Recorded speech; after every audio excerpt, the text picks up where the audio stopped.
что, уважаемые коллеги, добрый день.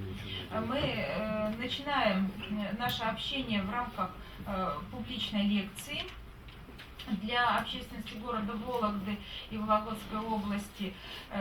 И вначале, я хочу поделиться со всеми радостным известием о том, что 28 августа 2017 года в Вологодской области было организовано новое учреждение науки, Вологодский научный центр, которое в результате реорганизации объединило два академических учреждения, СР-ТРАН и Северо-Западный научно-исследовательский институт молочного и лугопасбищного хозяйства. И тем самым потенциал Вологодской региональной науки и академической науки в Российской Федерации получил еще один импульс к более эффективному развитию. И сегодня мы с вами участвуем, можно сказать, в историческом событии. В ОЛНЦ, продолжая традиции СССР, проводит первую свою публичную лекцию.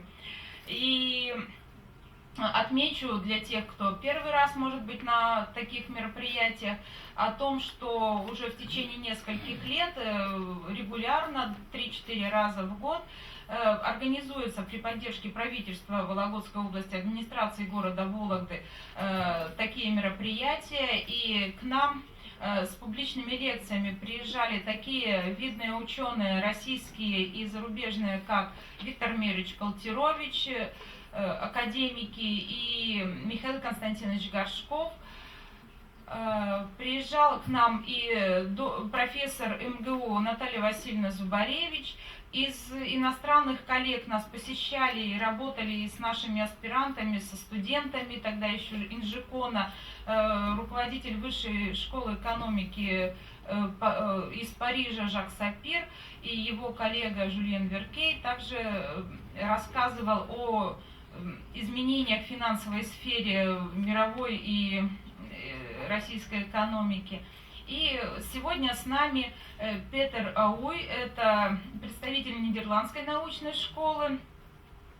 Он не просто так к нам приехал, он является еще и координатором большого проекта европейской седьмой рамочной программы Европейского Союза СИДРАЙВ, социальные инновации, движущая сила изменений в обществе, в которой СР-ТРАН представляет Российскую Федерацию, и в течение 5 лет мы плодотворно сотрудничаем вот в этом ключе, по этому направлению. Сегодня Питер основные выводы и наработки представит в публичной лекции. Ну и параллельно, опять же, согласно сложившейся традиции, после основного доклада небольшое краткое сообщение сделает научный сотрудник в УЛНЦ Попов Андрей Васильевич. Так что нас ждет интересный час работы.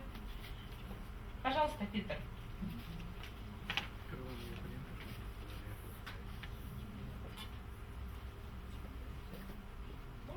Можно отсюда, можно там, как удобно.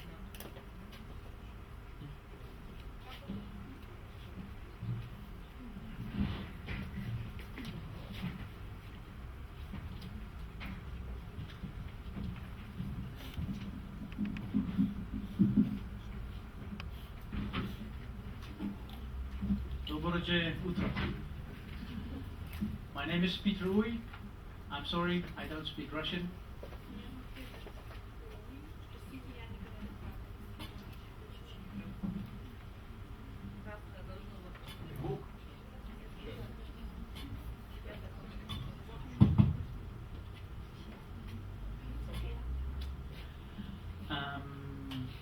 And I'm very honored to hold this lecture for you about learnings from the project that we have done, called SIDRAIV, and about another project called Workplace Innovation. Для меня большая честь сегодня представить результаты проекта SIDRAIV по социальным инновациям и также уроки проекта инноваций в рабочем пространстве. So the content of my presentation will be 2 topics. Включает 2 темы. One is the social innovation project called SIDRAIV, and the other one is workplace innovation, SIDRAIV, and beyond social innovation. Сначала я буду говорить о социальных инновациях в проекте C-Drive, и потом об инновациях в рабочем пространстве за пределами уже проекта C-Drive. But to introduce myself, I will show you where I come from. Of course, I live in Europe and in the country of the Netherlands. And here you see the arrow is going to the city where I live, which is Rotterdam.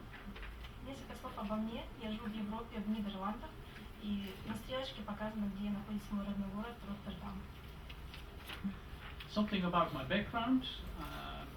Who am I?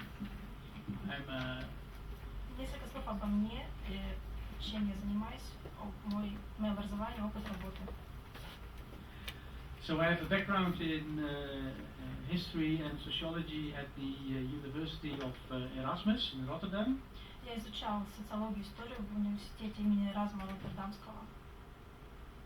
And then at the Open University in the Netherlands, I completed a study in psychology, and that is where I received my PhD in management science. И в открытом университете Нидерландов я изучал психологию и там же получил степень PhD, то есть доктор философии, на факультете менеджмента, науки и технологий. In the corner you can see a picture of the PhD study, which you can download for free from the website in the Netherlands. Здесь в нижнем правом углу сайта можете видеть мою работу по инновациям, которую можете скачать на сайте. At this moment, I'm a senior research scientist and consultant and project manager for TNO, and TNO is the second largest research and technology organization in Europe. В настоящее время я являюсь старшим научным сотрудником и консультантом Нидерландской организации прикладных научных исследований, третьей по величине организации в Европе. And I'm also an honored member of the editorial board of the EZRA's journal Economic and Social Changes, Facts, Trends and Forecasts, which is being broadcasted by the Institute. Я также являюсь членом редсовета журнала, выпускаемого нашим Вологодским научным центром. Журнал называется «Экономические и социальные перемены, факты, тенденции, прогноз». So, what is social innovation drive and what is social innovation? Итак, что такое проект C-Drive и что такое социальные инновации? There are many understandings of social innovation. Social is an innovation that is almost a term that everybody likes, but nobody is quite sure what it means. Есть много определений социальных инноваций, но никто не может точно сказать, что же означает этот термин. So social innovation, drives of social change. What is the purpose of this project? And I will also explain how the social innovation drive project understands social innovation. Социальные инновации, C-Drive, переводится как драйвер, движущая сила изменений в обществе. И сейчас я поясню, что же это такое. First of all, it's a project of the European Commission. Во-первых, это проект Европейской комиссии. And its intention is it should contribute both to social cohesion and to economic growth. Он направлен на развитие социальной сплоченности и стимулирование экономического роста. In simple words, a social innovation is a new solution for a social problem that is experienced by persons and communities. Говоря кратко, можно сказать, что C-Drive, социальные инновации открывают новые пути решения социальных проблем индивидов и сообществ. And very often it is difficult to acquire financial resources to solve these problems, and often enterprises see no business in it. Often government has limited financial possibilities to support it, and often communities and civilians themselves take the initiative. Зачастую бывает сложно получить финансовую поддержку для решения таких проблем. Компании не заинтересованы в участии в данной сфере, финансовые возможности государства также ограничены, и бывает, что инициатива переходит к общественным группам и населению. So why is social innovation important? В чем же важность социальных инноваций? first, technological innovation and business innovation alone are not enough to solve social problems that we see today, like climate change, pollution, shortages of natural resources, poverty, and the refugee issue, for example, and an aging population. Одних только технологических инноваций и бизнес-инноваций бывает недостаточно для решения социальных проблем, например, изменения климата, загрязнения окружающей среды, нехватка природных ресурсов, бедность, вопрос беженцев и старение населения и так далее.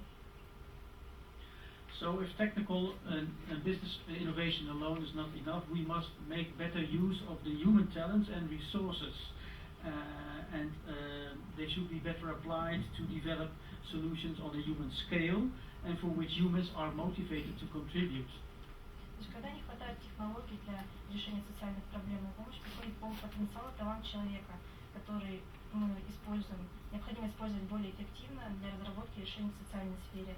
И сами люди должны быть заинтересованы в том, чтобы внести вклад в развитие данной сферы.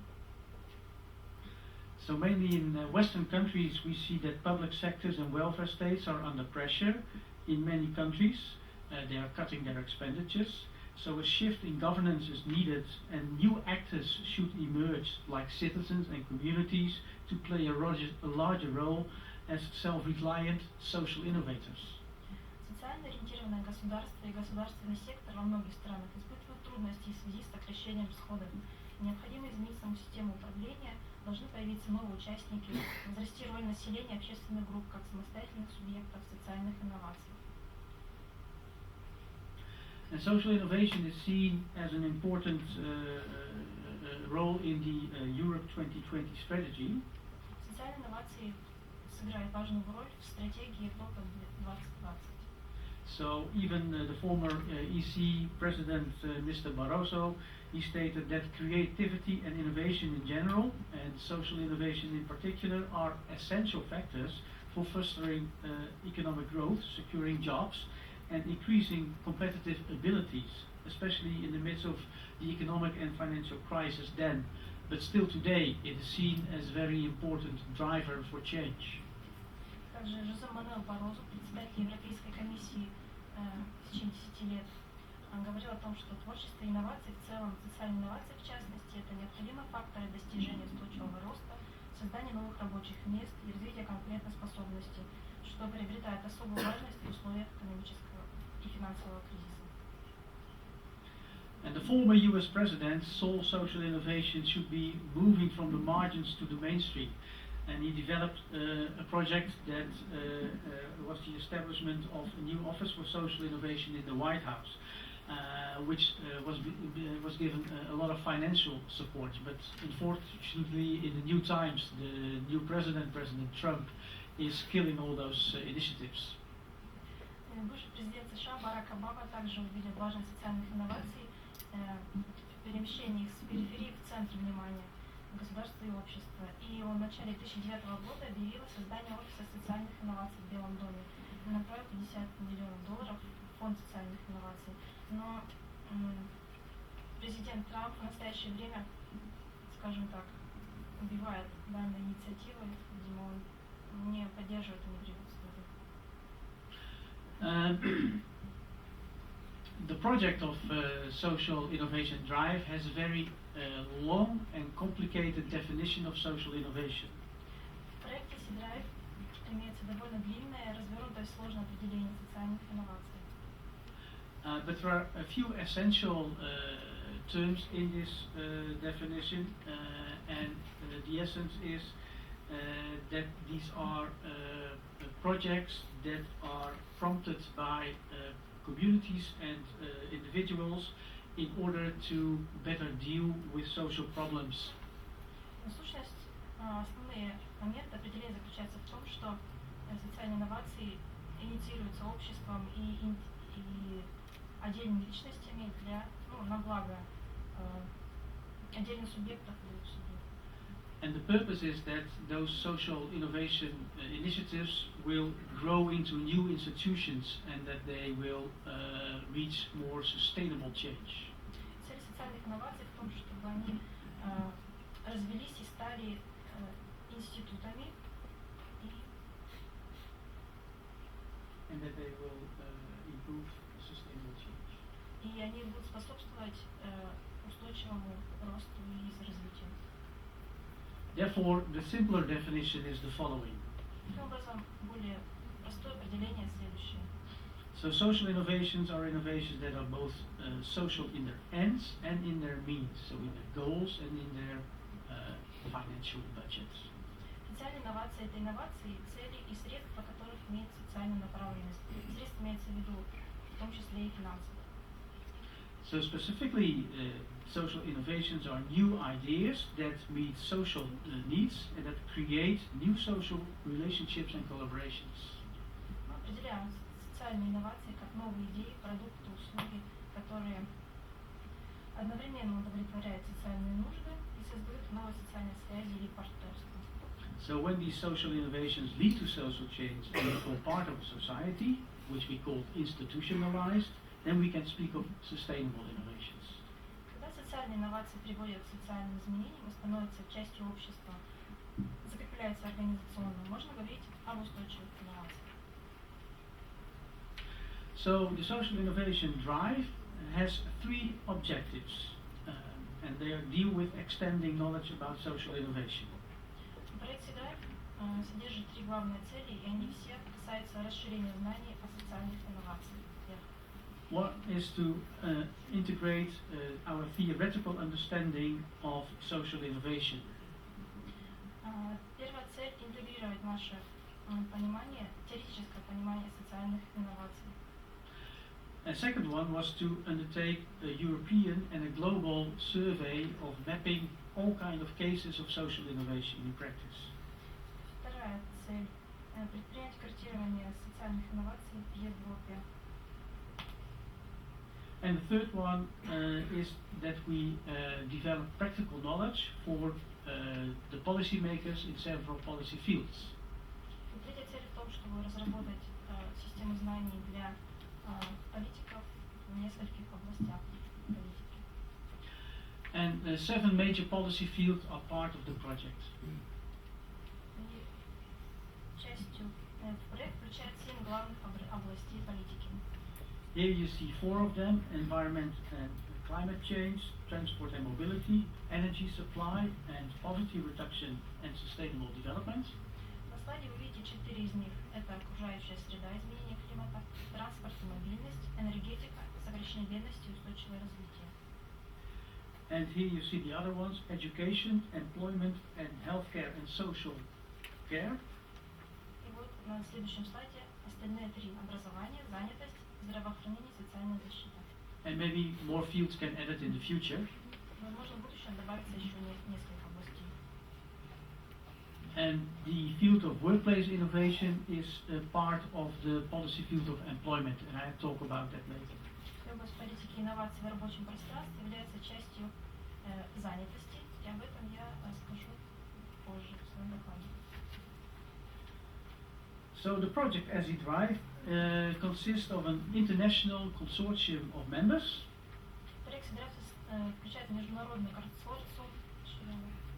There are 15 members from 12 European member states, 10 partners from other parts of the world, and one of them is ISET+, and there are 14 highly esteemed advisory board members.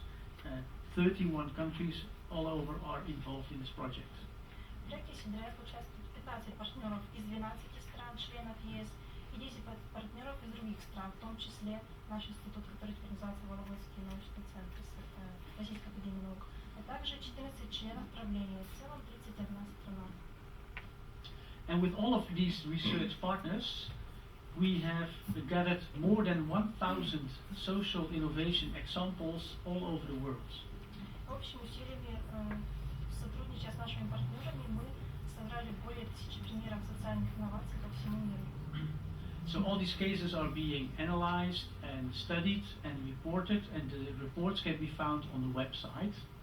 Все эти случаи мы изучаем, анализируем и выкладываем на сайт, где вы можете их найти. So the website is called www.sidrive.eu, where all the publications will be published and can be downloaded for free. На этом сайте, адрес которого вы видите на слайде, доступны все наши публикации, можете вы их там скачать бесплатно. And because there are already several large European projects about social innovation in Europe, it's also relevant to take a look at this source on the website where 17 European large-scale studies are being described. В силу того, что в Европе проводится несколько крупномасштабных исследований, посвященных социальным инновациям, возможно, вам будет интересно взглянуть на данный источник исследований в области социальных инноваций в Европейском Союзе. Now back to our project of social innovation drive, which mainly deals with how to solve certain dilemmas of efficiency. Теперь вернемся к нашему проекту C-Drive, который решает задачи, имея дело с так называемой дилеммой эффективности. Here you see a couple of examples of such dilemmas.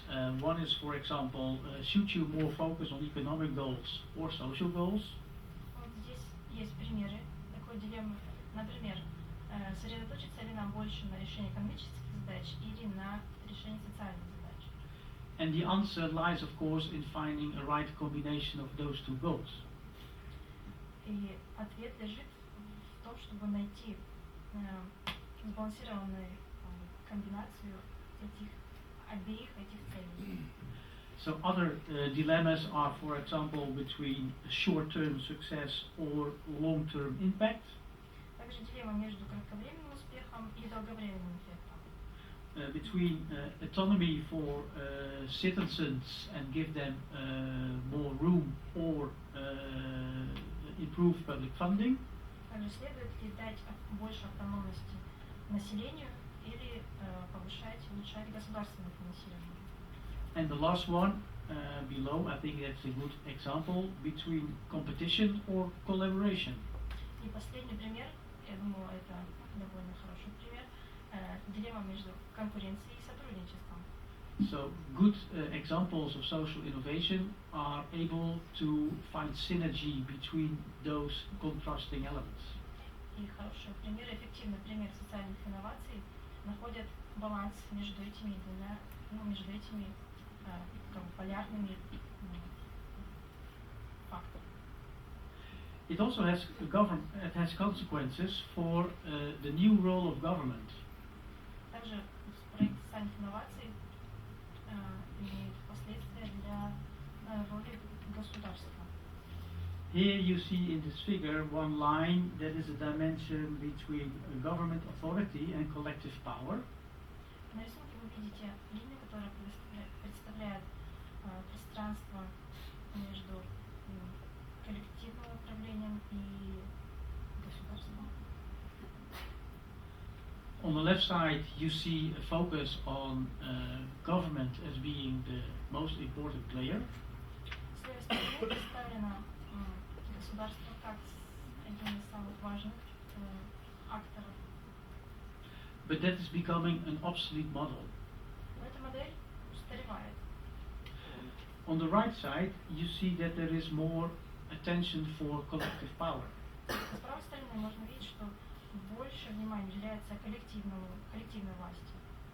And there is two reasons why more attention should be paid to collective power. И есть две причины, почему мы должны уделять больше внимания коллективному управлению. Social problems cannot be predicted, they emerge unexpectedly. Социальные проблемы невозможно предсказать, они появляются неожиданно. And for that reason you need the freedom of professionals and citizens to create more innovative power. И поэтому необходимо дать гражданам больше свободы, чтобы они сами могли создавать инновации. That is indicated in the right above quadrant with the term emergence. Это указано в верхнем правом углу под названием возникновение. And in the right corner below you see the word resilience. И в правом нижнем углу видите слово устойчивость. And that means that governments will place more interest in the resilience of the social communities. Имеется в виду, что органы власти должны уделять больше внимания устойчивости сообществ. And by so doing, make those social communities more playing a role in developing innovations. Таким образом, предоставить больше роли социальным сообществам в развитии социальных инноваций. That's why in the new times, social innovation initiatives demand more active role of the citizens and their communities. В настоящее время социальные инновации требуют все больше участия граждан и сообществ. The reason is that communities, but also consumers, they want good quality services from the government. Причина в том, что потребители и сообщества нуждаются в услугах лучшего качества со стороны государства. They want good quality products and services from companies. Им нужны более качественные услуги и продукты организации. So it's only logical that those employees and those citizens should cooperate in innovating and inventing these new solutions. Поэтому логично, что работодатели, работники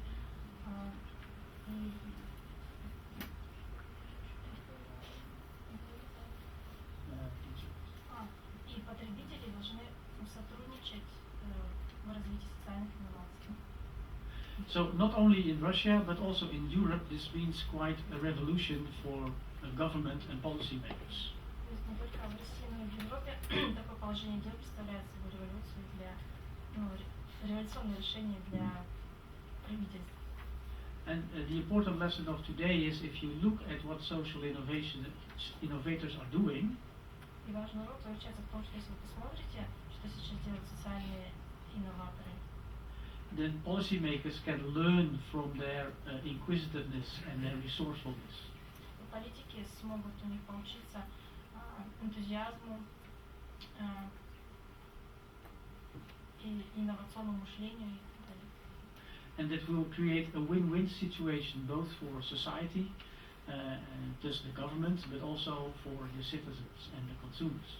Это создаст выигрышную ситуацию и для потребителей, общества, государства, граждан.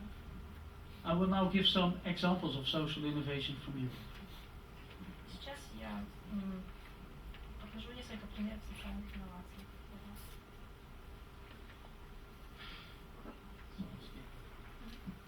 So one of them is called broodfondsen in English, bread funds.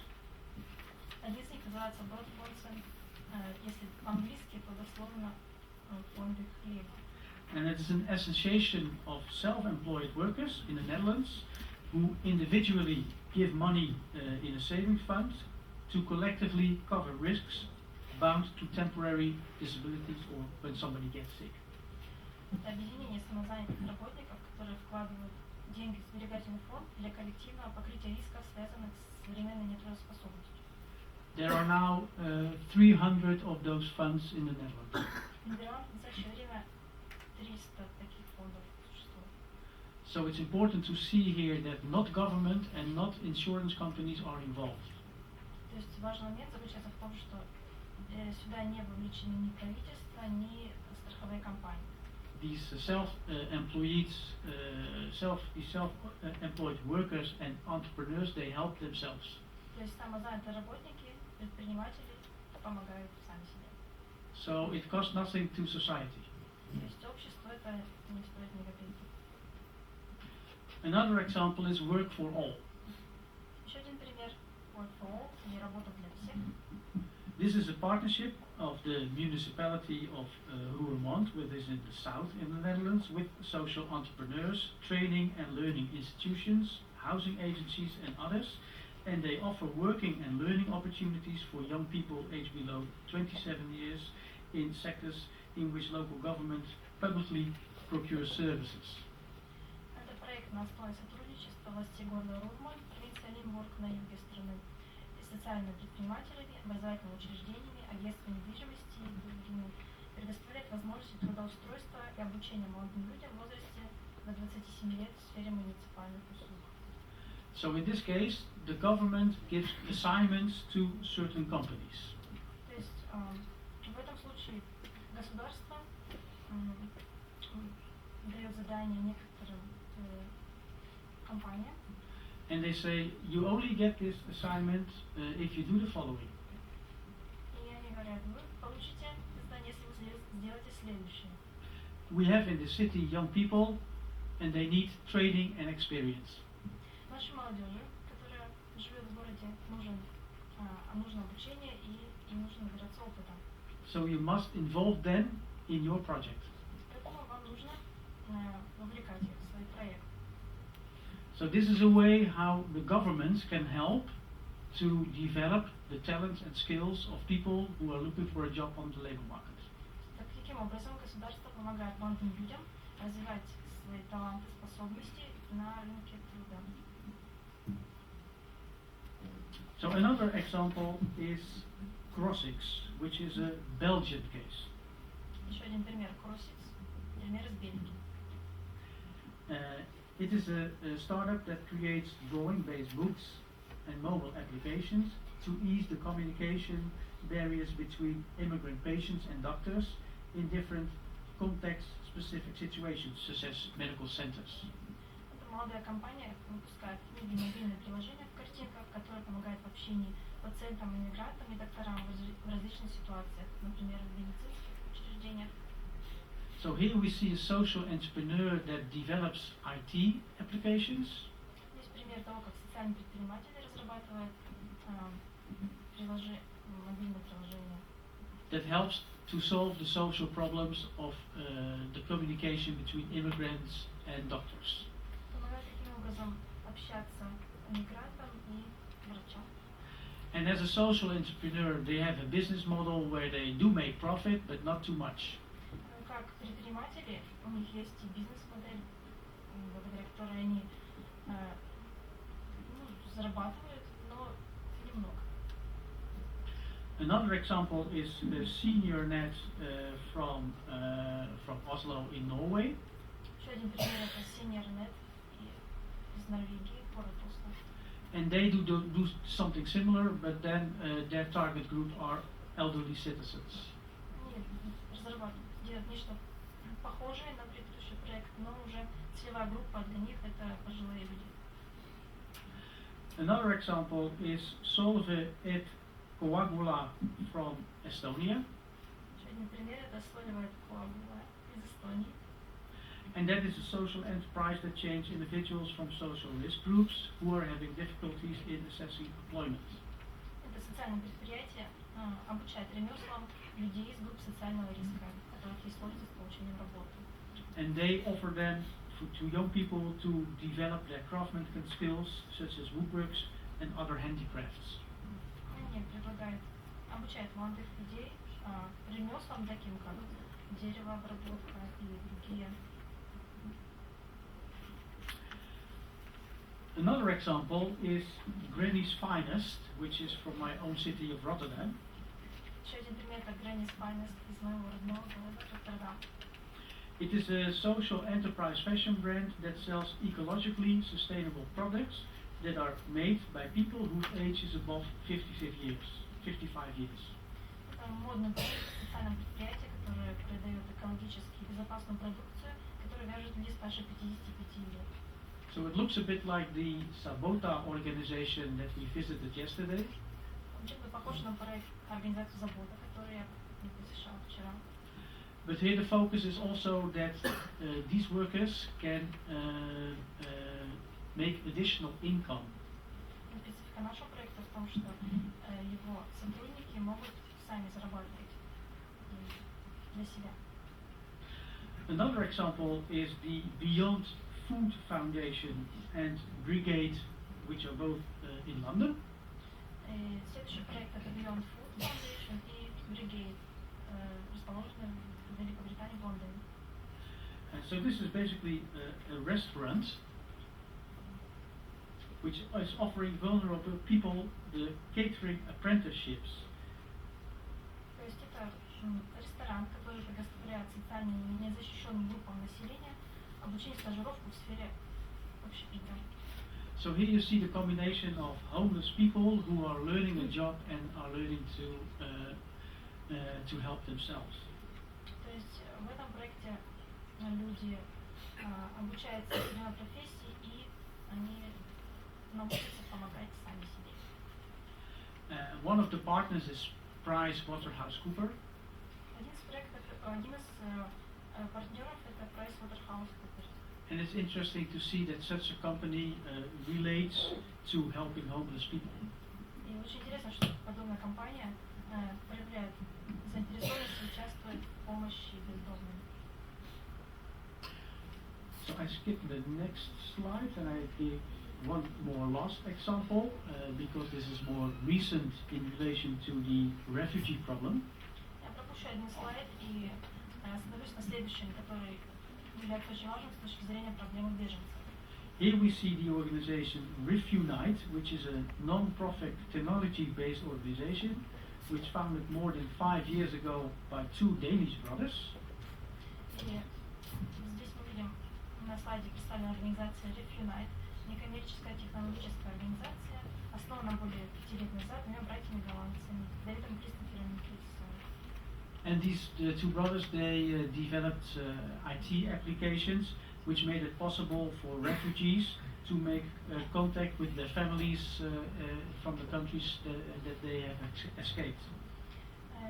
Братья разработали компьютерное приложение для беженцев с целью помочь им связаться с родственниками из тех стран, откуда они бежали. So this is a social innovation example where no profit goals are present.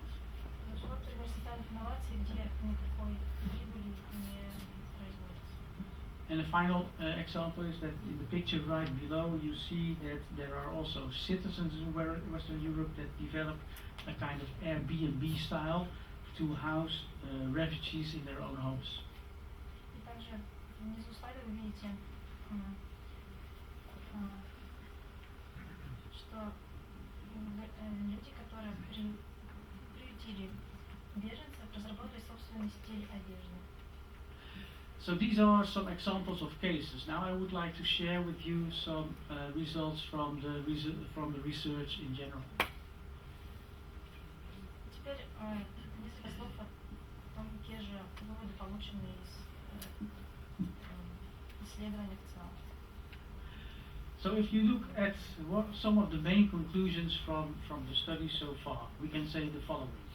The first is that the focus and the driver of social innovations are indeed the social needs and the societal challenges that we face today. Перевод такой, что в центре внимания социальных инноваций это социальные потребности и общественные вызовы. But if we look at those social innovations, then we can see that there is much variety in form and in dynamics. Если мы посмотрим на социальные инновации, мы увидим, что они довольно разнообразны по форме и динамике. We also see that the backbone of these social innovations are the manifold of actors and cross-sector collaboration. Также в основе социальных инноваций множество участников и межотраслевое сотрудничество. And the core elements for successful innovations are the empowerment of people and user involvement. Главные элементы успеха социальных инноваций – это расширение возможностей и вовлечение пользователей.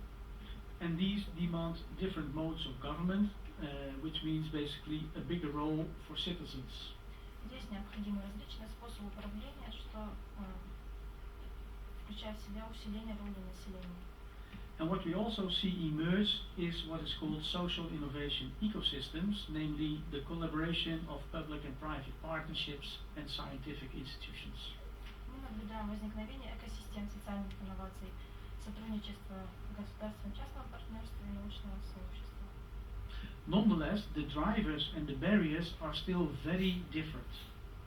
Тем не менее, существует множество различных трудностей и препятствий в этом аспекте. This also means that there is not one simple model. Также имеется в виду, что нет единой простой модели. But it also means that there should be a climate that is friendly to social innovation, and that is still lacking, also in Europe. Необходимо разработать удобную среду для развития и внедрения социальных инноваций, которые в Европе по-прежнему нет. So these are the main conclusions. So let's look at some results. Мы смотрели на главные выводы, а теперь давайте обратимся к результатам проекта. Here in this table you see that the main results outcomes of those social innovation projects are that they indeed reach the target groups of beneficiaries and customers. На графике видно, что основной результат в том, что социальные инновации смогли достичь, увеличить число бенефициаров и потребителей. And that in large the results also improve social welfare and empowerment and increasing employability. Также социальные инновации способствуют расширению социального обеспечения, возможностей, и они также содействуют занятости. Now, if we look at who are the partners that are participating in those more than 1,000 projects, Смотрим на тех, кто же участвует в этих более 1000 проектов социальных инноваций. we often see that there is a combination of private, public sector and civil society partners present. То есть присутствует сотрудничество частного сектора, государственного и предпринимателей. So despite the fact that most social innovations are bottom-up initiatives from communities, Несмотря на то, что большинство социальных инноваций развивается как бы снизу вверх, то есть от граждан и вверх. we often see the participation of private, public sector or civil societies or a combination of those. Также видим, что в них участвует и частный сектор, и государственный сектор, и также и комбинации. Now, if we look at the resources of social innovation projects, we see that the majority of funding comes from the partner contributions and the own contributions of the ones who start the initiative. Если мы обратимся к ресурсам проекта социальных инноваций, то увидим, что большая часть из них это вклад партнеров и собственные средства. But we also see that there is largely some public funding, 35%, and that in many cases the economic return from the social innovation activities are also present in almost 30%. Также мы видим, что государственное финансирование занимает довольно значительную часть, более 30%. И бывает, что экономическая отдача от социальных инноваций также не маленькая, около 30%. Still, social innovation projects also face barriers. Также социальные инновации встречают на своем пути препятствия к их реализации. And the most important one is still that there is also a lack of funding. И самое главное, из них по-прежнему недостаток финансирования. And in addition to that, you see that social innovation projects, they have a lack of good personnel and they have knowledge gaps, which means that they lack the right professionalism. Также проектам социальных инноваций не хватает сотрудников, и в них присутствует недостаток знаний. And that's at the same time an important lesson because we see that social innovations are taken up by citizens and non-professionals. Для нас важный урок в том, что сейчас социальные инновации, то есть эстафета социальных инноваций передается гражданам. They are well motivated, У них есть хорошая мотивация для развития инноваций. but they need the support of funders and of experts and professionals. Но им необходима поддержка финансовая, а также поддержка экспертов и профессионалов. So there is a role for governmental bodies, for companies, and also for the scientific community. То есть здесь большая роль отводится и компаниям, и государству, и научному сообществу. So if you look at the drivers of social innovation projects, Посмотрим, какие же движущие силы социальных инноваций. then we see that the main drivers on the left are the individuals, their networks, and groups who are doing the job. То есть главными движущими силами являются люди, сети и группы, которые непосредственно выполняют работу. But also they need an environment which is innovative and which supports solidarity. Также им необходима инновационная среда, которая поддерживает инновации и солидарность. So if you look from a concluding perspective, what are the framework conditions and the enabling factors for success? Посмотрим, какие же условия функционирования, факторы успешности социальных проектов. Then there are here 7 of those conditions, and the first is there should be an active society with entrepreneurial spirit and inspired individuals. На слайде представлено 7 таких условий. Первое из них – это активная вовлеченность общества и предприимчивые увлеченные люди. There should be a willingness to understand that it's important to invest in social innovation. Необходимо добиться того, чтобы люди понимали то, что инновации и инвестировать необходимо. And it is also a pattern that in many of those social innovation projects they use new technologies like social media because they are very helpful to reach other people and to build communities and networks. Также очевидно, что в своих проектах много используют социальные сети, с помощью которых легче достучаться до людей, собрать их вместе. That's why networks and platforms for cooperation stakeholders are important framework conditions. Поэтому That's why networks and platforms are important elements. Поэтому сети и платформы являются важными элементами. Also, an important aspect is legislative support. Еще одним из главных условий является правовая поддержка. Because, on contrary, many social innovators say the laws are limiting our initiatives. Так как многие участники социальных инноваций говорят о том, что законодательство ограничивает их инициативу. As you have seen the results that show that there is success for the empowerment and improving of social welfare of communities. То есть есть результаты, да.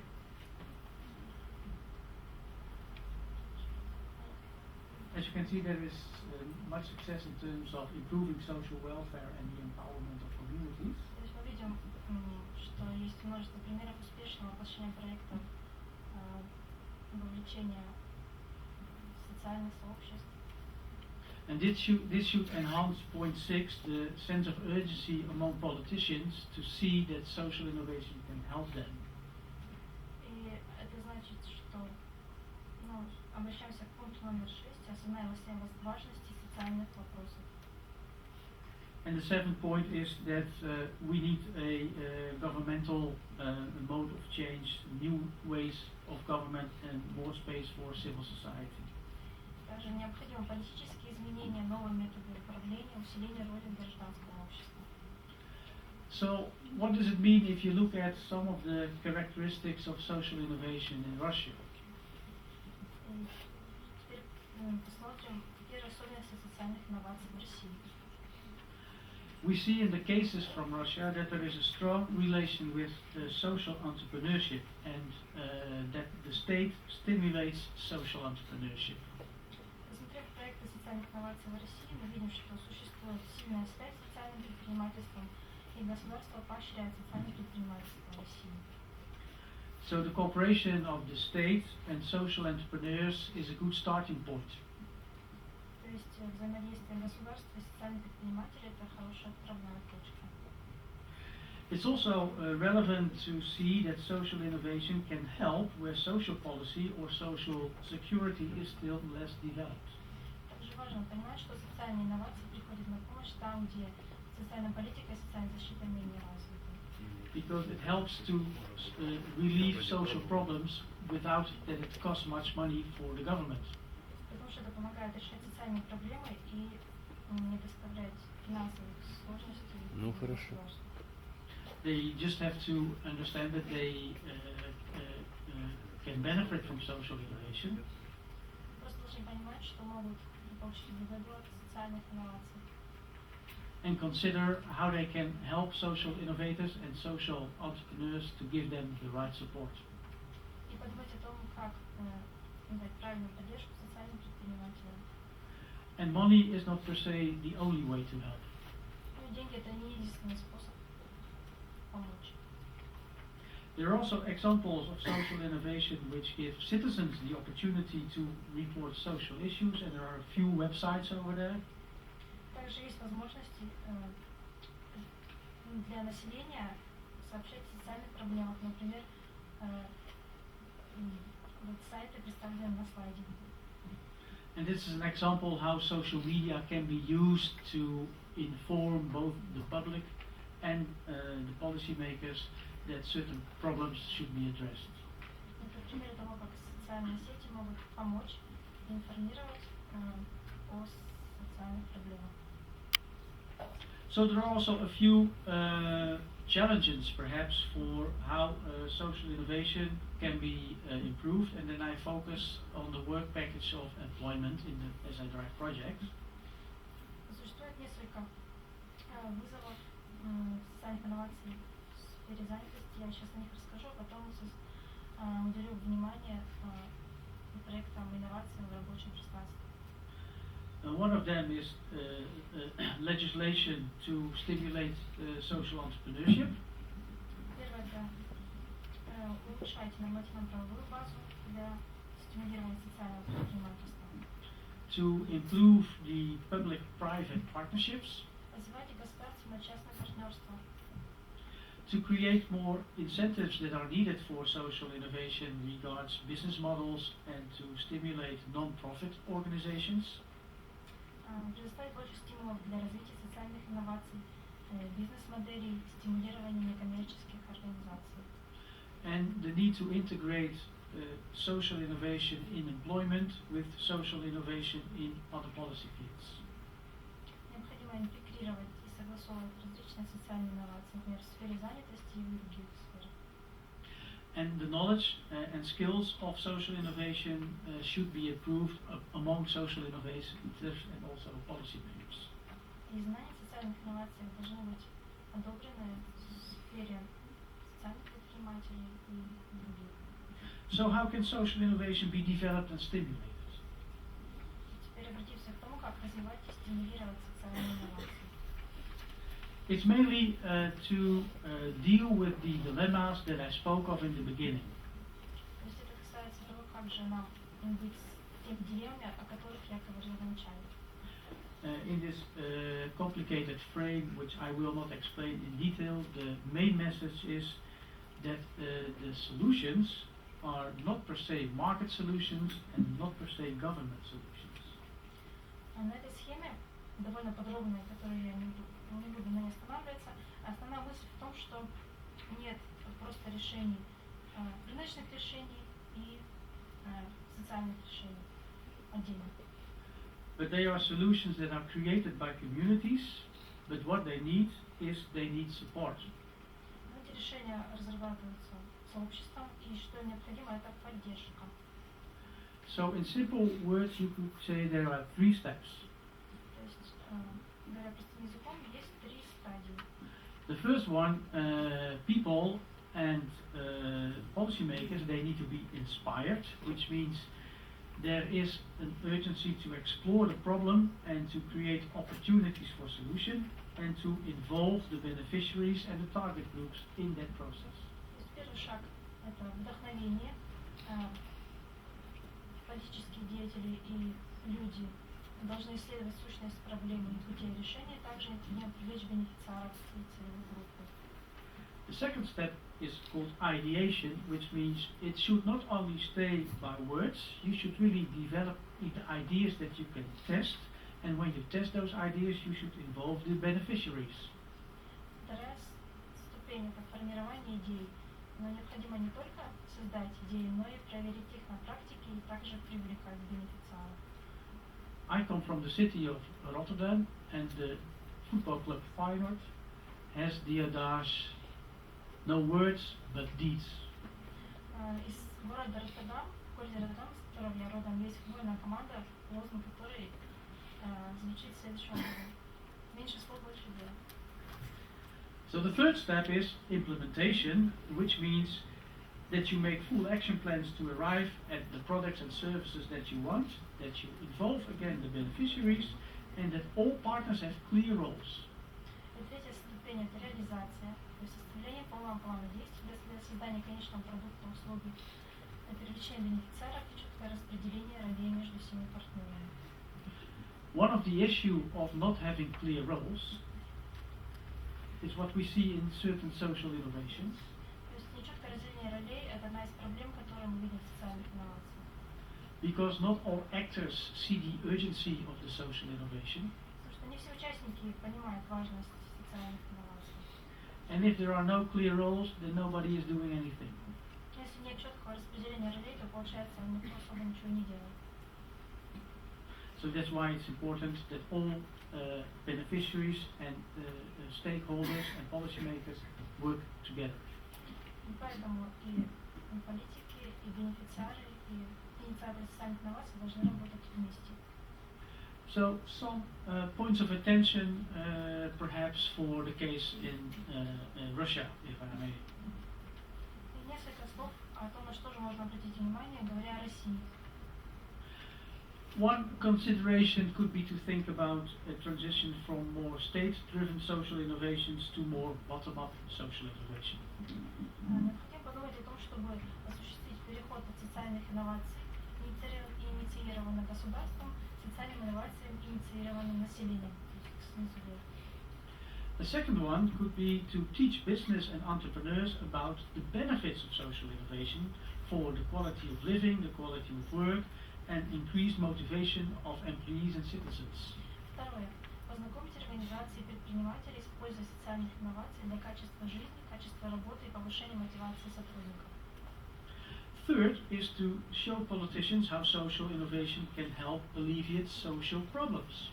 Третье. Показать политикам, как социальные инновации могут помочь в решении социальных проблем. And fourth is to develop good examples of social innovation and show it to the whole country why these are good examples. Четвертое. Разработать эффективные проекты социальных инноваций и показать всей стране их пользу. I think Isat has described some excellent examples who make it worth to be disseminated all across the country. На мой взгляд, Сертран собрал опыт нескольких прекрасных проектов социальных инноваций, которые можно и распространить в другие страны. So now I go one step further and go one step deeper from social innovation to workplace innovation. И теперь я перейду к второй части своего доклада и расскажу об инновациях в рабочем пространстве.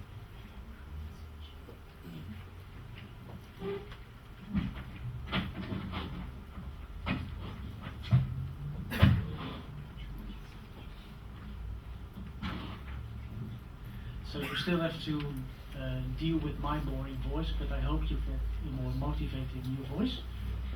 Слушать мой скучный голос, возможно, очень неинтересно, но это все же, я думаю, что вам нравится мое выступление. So workplace innovation is social innovation in the workplace. Итак, инновации в рабочем пространстве – это инновации, разработанные в социальной сфере. And with a group of European experts, we have just published a new book, and I have brought one for the library of Izatros. Мы вместе с группой европейских экспертов разработали и опубликовали книгу, которая представлена на слайде названия. Можете посмотреть. So what is workplace innovation? Итак, что же такое инновация в рабочем пространстве? A workplace innovation is a developed and implemented practice or a combination of practices. Инновации в рабочем пространстве – это разработанная и воплощенная в жизнь практика или же набор практик, That look one at the structure of an organization and two at the culture of an organization. которые, во-первых, позволяют сотрудникам в структурном или в культурном плане участвовать в организационных изменениях. So if you look at structure, it deals with the structure of work organization and job design to provide employees with structural autonomy, and that can stimulate employee control or autonomy and provide voice to workers. Что касается структурного плана, это разделение труда. В культурном плане подразумевается расширение возможностей, также улучшение качества трудовой деятельности, повышение эффективности работы организации. If you look at the cultural part, it provides opportunities for employees to participate in organizational decision making, in dialogue, in collective bargaining, and it can stimulate the commitment and provide voice for workers. Ориентация на культуру представлена тем, что есть возможность, у сотрудников есть возможность участвовать в принятии решений по организационным вопросам, также проводить диалог, коллективные переговоры, стимулировать мотивацию к работе и предоставлять право голоса.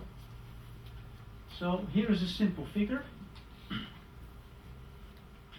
It says if you combine the structure, how production and is organized with how human work behavior is developed in the organization, then you improve employee engagement, which is this middle block, which means that workers play a bigger role. And the outcome, the result, should be twofold. One, it's better for the organization in terms of organizational performance, but also it's better in terms of the quality of work for the employees. На слайде представлена упрощенная схема того, как взаимодействует рабочий процесс и поведение сотрудников организации, целью которого является более эффективная работа организации, как было ранее упомянуто, и более высокое качество выполнения работы самими сотрудниками. So why is workplace innovation important? Почему же важно проводить инновации в рабочем пространстве? One, for Western countries, but I suppose also for Russian companies, it's important to remain competitive and to control cost and be cost efficient.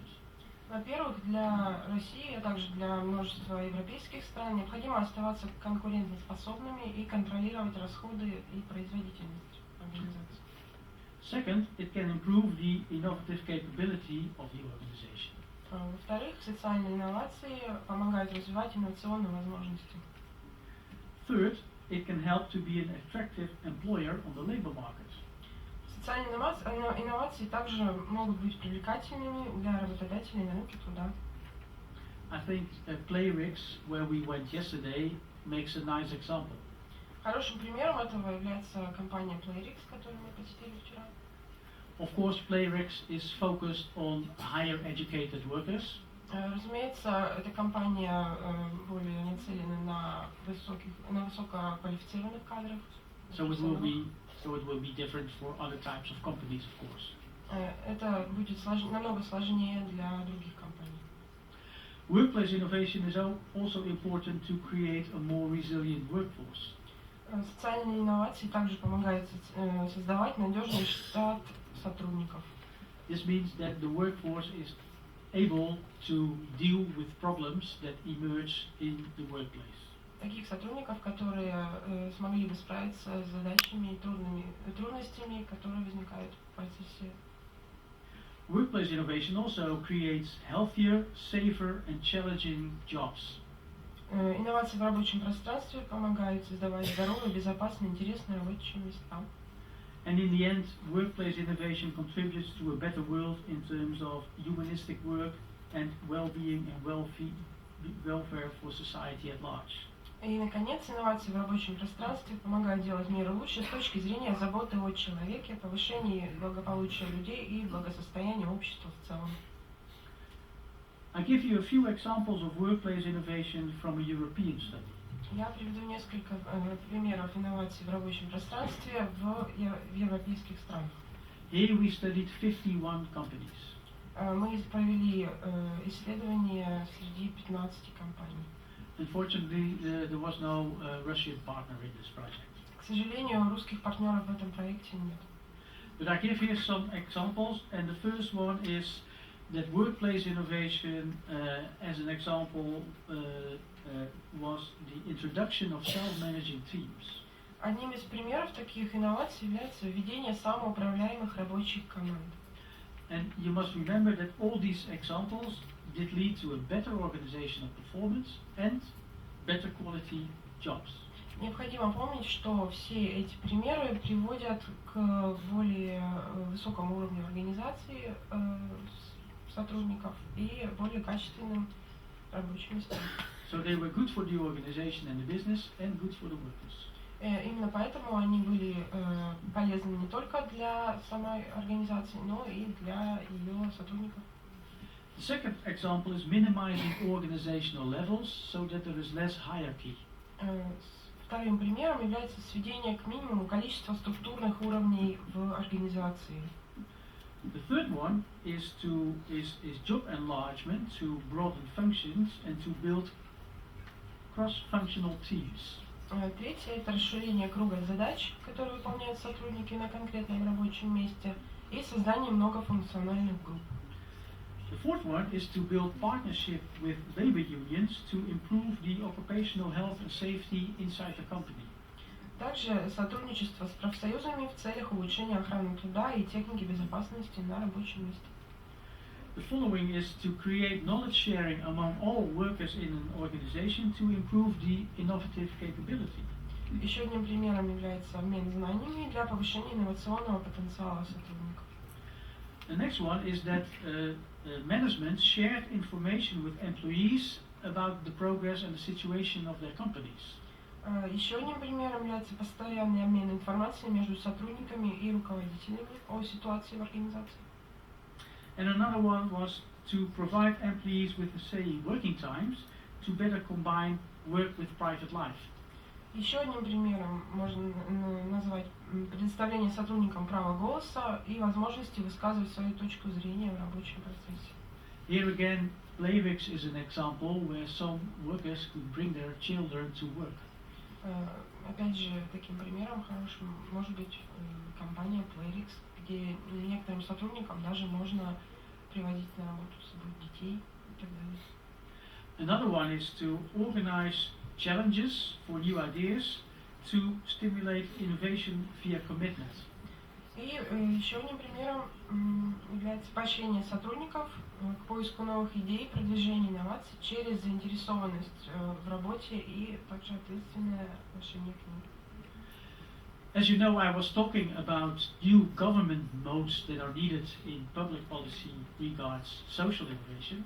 Ранее я говорил о так называемом новом режиме управления, который бы способствовал развитию социальных инноваций, в том числе в рабочем пространстве. Here you see that there are new leadership styles needed among management. Здесь же можно сделать вывод о том, что необходимо создание нового режима управления для развития инноваций. And in Western countries, only if management understand the pivotal role of the expertise of employees, they can remain competitive. В западных странах организации могут оставаться конкурентоспособны только если они осознают необходимость введения социальных инноваций и рассмотрения также мнения сотрудников. So, in general, the design of the core work process, the structure, is important that it creates employees with the autonomy to co-decide, so the cultural element, and this improves the jobs and the organizational performance and the innovative capability that we studied in those 51 countries. Необходимо реформировать саму систему управления внутри организации для того, чтобы дать возможность развиваться социальным инновациям в рабочем пространстве.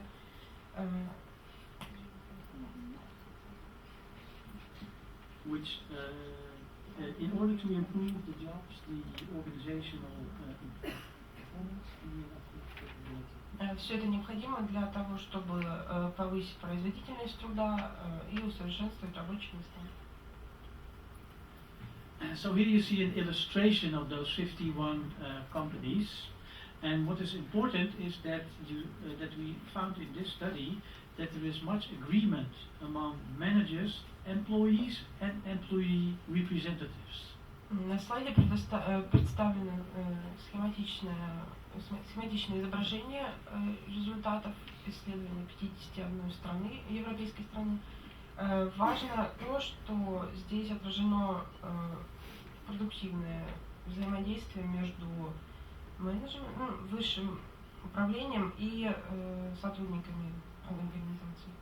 So the employee representatives in European organizations, they are related to the labor unions.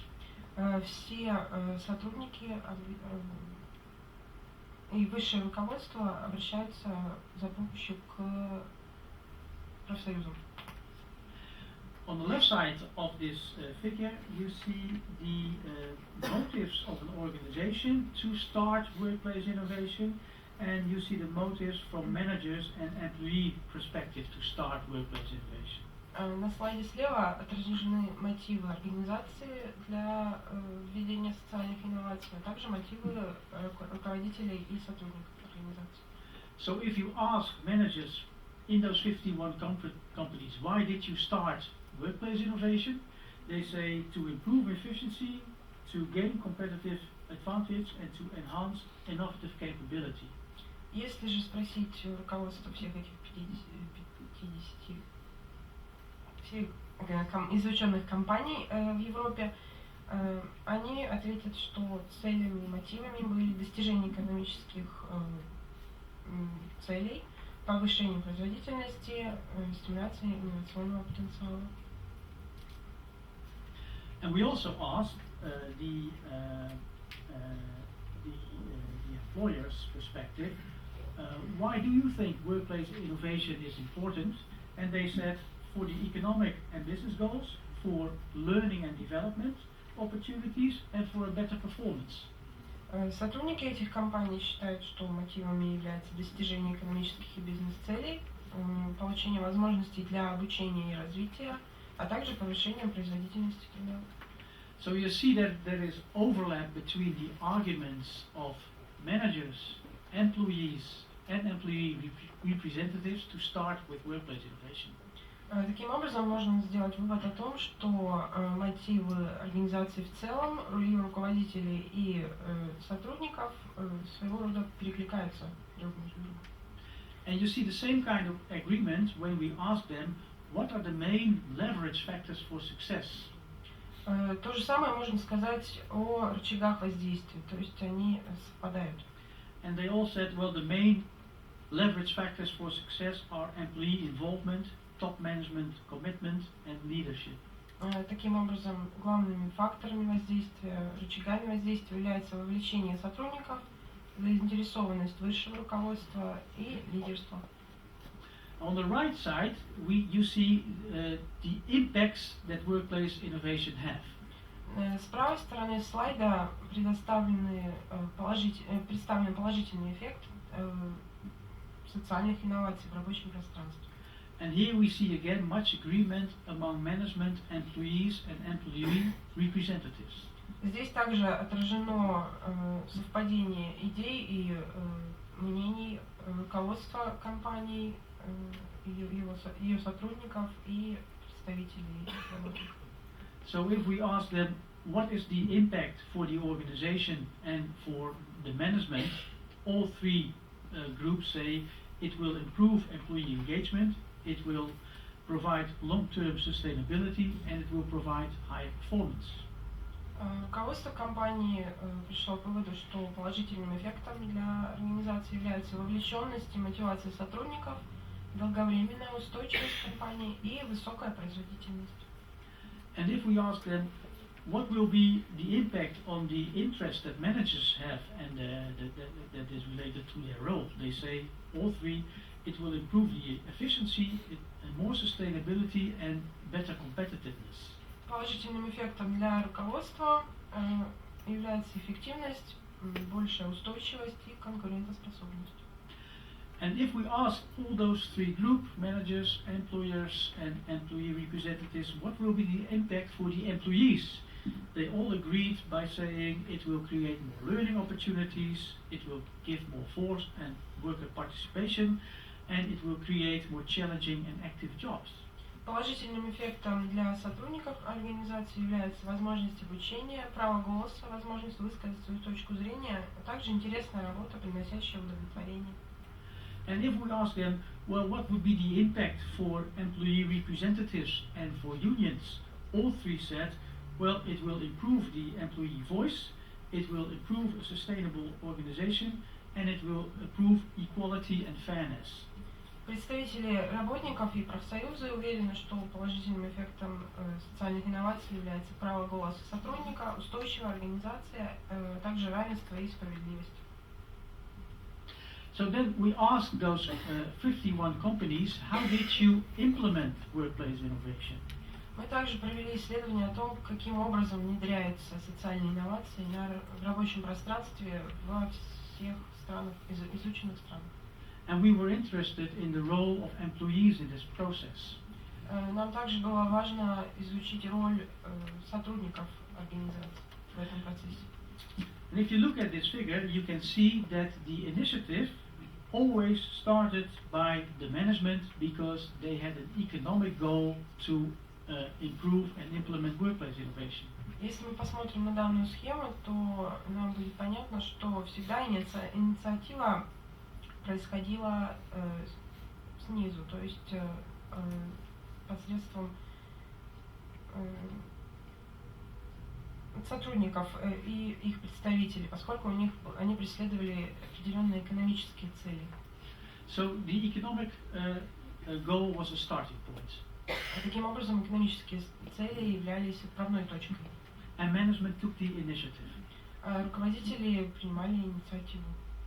But these managers soon understand, as you can see in the scheme, that they demanded the employees to play a role to be successful. Но, исходя из схемы, видно, что руководители искали различные способы для того, чтобы успешно внедрить такие инновации. So they provided the employees and the employee representatives with a mediating role in the design of the workplace innovation practices and in the implementation of the workplace innovation practices. Таким образом, руководство предоставило сотрудникам и их представителям своего рода роль посредников в разработке и внедрении инноваций в рабочем пространстве. And as a consequence, on the right, you see that they improved their economic performance. В итоге у них получилось повысить производительность организации. But at the same time, due to the cooperation with the employees, they also could improve the quality of work and the engagement of the employees. А также путем сотрудничества высшего руководства и представителей, работников и их представителей удалось повысить качество работы и вовлеченность сотрудников в процесс. So there was a win-win situation for the company and for the employees. Таким образом, ситуация оказалась благоприятной и для компании в целом, и для ее сотрудников. Now, in the project of SE Drive, there are also a few cases dealing with workplace innovation. В проекте C-Drive также есть несколько примеров того, как внедряются инновации в рабочем пространстве. And I give you a few examples of good practices. Я приведу вам несколько хороших примеров таких инноваций. The first is that they created good employment relations. Во-первых, удалось создать хорошие трудовые отношения. The second is that these cases stimulate learning and building up experience for people, for workers. Еще одним примером является стимулирование обучения и накопление опыта сотрудников. For example, by giving people who are job seekers on the labor markets the opportunity of an apprenticeship in their companies. Например, путем предоставления трудоустройства или же обучения в рамках организации. And they give employees a say in the process of decision. Также сотрудники были наделены правом высказывать свою точку зрения. We also saw that there is cooperation between firms for scarce specialists. Также удалось установить сотрудничество между компаниями по вопросу редких специальностей. For example, in a region in Germany, there were several IT companies, but there was not enough IT personnel. Например, в одной из компаний в Германии, в одной из компаний, специализирующих на IT-технологиях, не хватало сотрудников.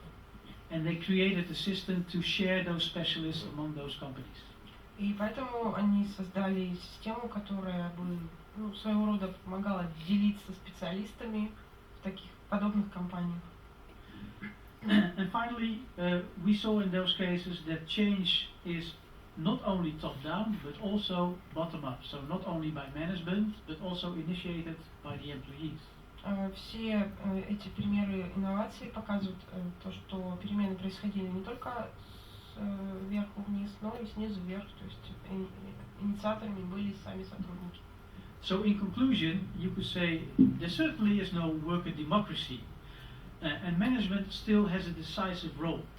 But the interests of employees are taken into account seriously if a company wants to be successful.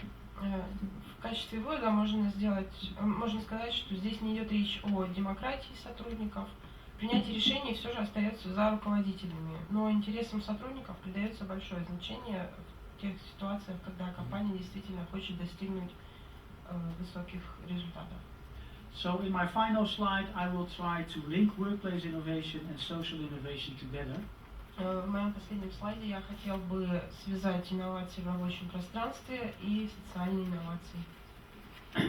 And the basic reasoning is that workplace innovation measures can affect social innovation. Основной идеей является то, что инновации на рабочем пространстве, меры внедрения инноваций в рабочем пространстве могут также влиять и на способы внедрения социальных инноваций в целом. For example, on the left, you can see that design autonomy and learning opportunities into the work of teams and jobs, and organize for more self-managing behavior, will enable entrepreneurial behavior, which is good for business and employability, and reduces the employment risks. Например, наделение рабочих команд и сотрудников самостоятельностью и предоставление им возможностей для обучения и самоуправления может способствовать тому, что сотрудники будут реализовывать новые идеи, и это благоприятно отразится на деятельности организации и снизит риски занятости. Secondly, workplace innovation measures like open and transparent and non-ambiguous communication will enable that people feel heard, that they experience trust and stimulate non-defensive dialogue, which results in better problem solving. Открытая и понятная коммуникация и взаимодействие в рабочем процессе способствует пониманию сотрудников того, что их слушают и слышат, их ощущению доверия, поощрению доброжелательного, конструктивного общения, результатом чего может быть более эффективное решение проблем. Thirdly, workplace innovations like time, space and resources for learning and experimentation, they will create the stimulation and creating of ideas and accepting to make mistakes, which will result in more innovative behavior. Время, пространство и ресурсы для обучения и экспериментирования способствуют тому, что будут поощряться выдвижение новых идей и признание того, что ошибаться это нормально. Результатом этого может стать инновационное поведение. Fourthly, workplace innovations like supportive leadership and genuine care for others will enable the reduction of power play and conflict and will result in more trust and respect. Такие инновационные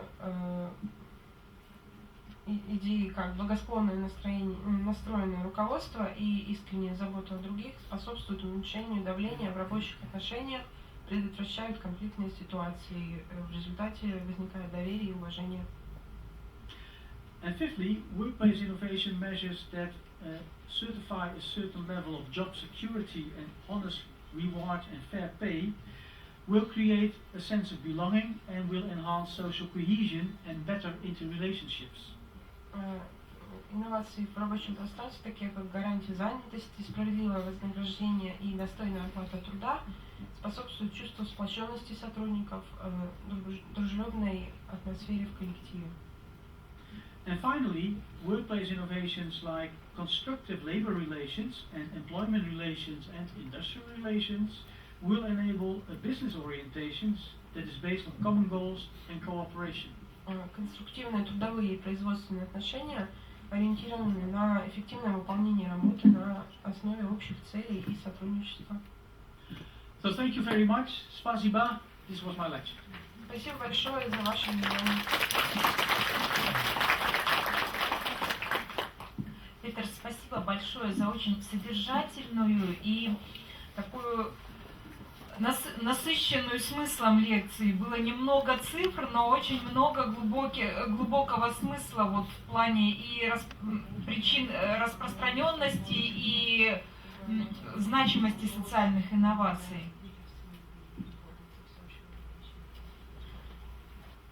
Коллеги, пожалуйста, вопросы. Пожалуйста. Вологодский научный центр, Северо-Западный институт молочного хозяйства. Доктор Оуэн, большое спасибо за очень интересную лекцию.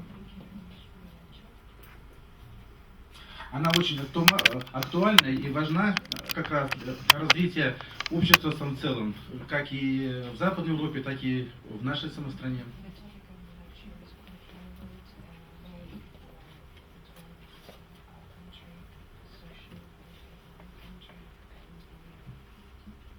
Я бы хотел вас спросить, вот, знакомы ли вы с таким направлением инноваций при заботе Евразийской комиссии, да, как объединение людей и организаций по восстановлению и сохранению зубра? Зубра.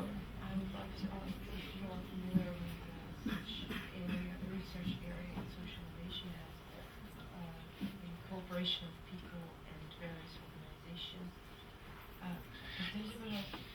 Зубра. Зубр. Виден. For preserving population of База.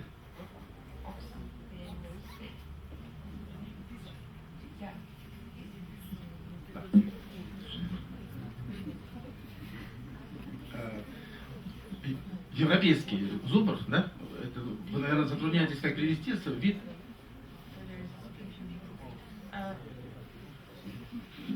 Нет, я не в курсе такой направления. Вот это направление саморазвитое, значит, комиссия объединяет много стран европейских, и наш регион тесно сотрудничает с этим.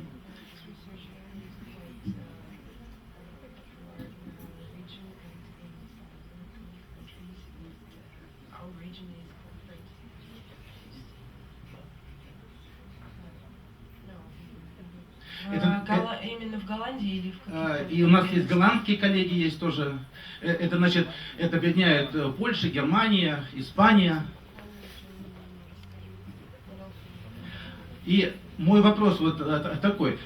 Эта организация, значит, восстанавливает зубра и выпускает его на территории, развивая их.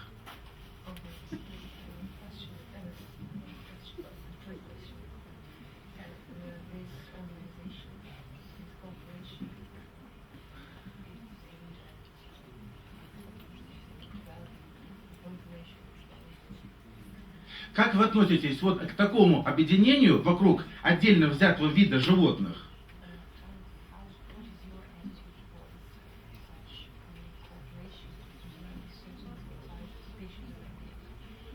Узконаправленного, да? Вот, который вот ведет к развитию в данном случае этих самотерриторий.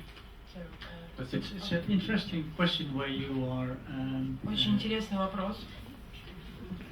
Stretching the field of social innovation to animal innovation. Расширение, своего рода расширение горизонтов социальных инноваций до инноваций в сельском хозяйстве. Можно так назвать. I can give you the example that in the Netherlands we have a political party which is called the Party of Animals. В Нидерландах есть специально для этого политическая партия. Партия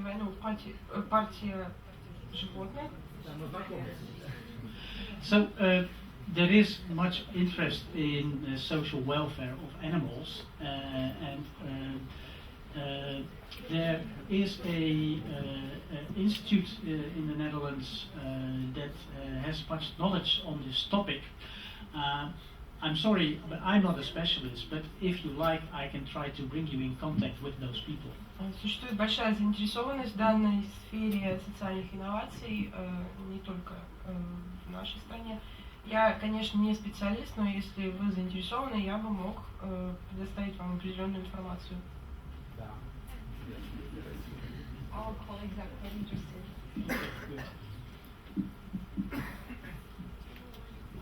позвольте, я задам вопрос на английском, но скажу, что вопрос касается очень простой вещи. Это как нашим работодателям привить желание применять инновации на рабочем месте, поскольку многие считают, что применение любых изменений на предприятии ведут к дополнительным тратам. Dear Peter, thank you for your report. Our research scientific center as a partner of SA Drive project knows well that you did a really great work in this project. We really know well. And I have one simple question. You know, some entrepreneurs in Russia could say, workplace innovation means superfluous expenditures and gives me nothing. I don't need it. In your opinion, how can we draw the attention of business leaders to the importance of workplace innovation and social innovation as a whole? Thank you. Каким образом можно привлечь внимание бизнес-партнеров к финансированию и осознанию важности социальных инноваций? Thank you for your nice words, Andrei, and your interesting question. Спасибо большое за ваш интересный вопрос, Андрей. The answer is very simple. The first answer that you have to ask yourself as an entrepreneur is, do I have to compete? Ответ на самом деле очень простой. Первый вопрос, который нужно себе задать, это действительно ли мне нужна конкуренция? The second question, if you say yes, do you compete in a market where you make specific products or services that require high skills of your workers? Второй вопрос, нужно ли соревноваться на рынках труда для того, чтобы получить более высококвалифицированные кадры? If the answer is yes, and I need my workers to participate, and they don't need necessarily be highly trained, but also lower skilled workers need to participate in renewal of our products and services. Если же ответ да, то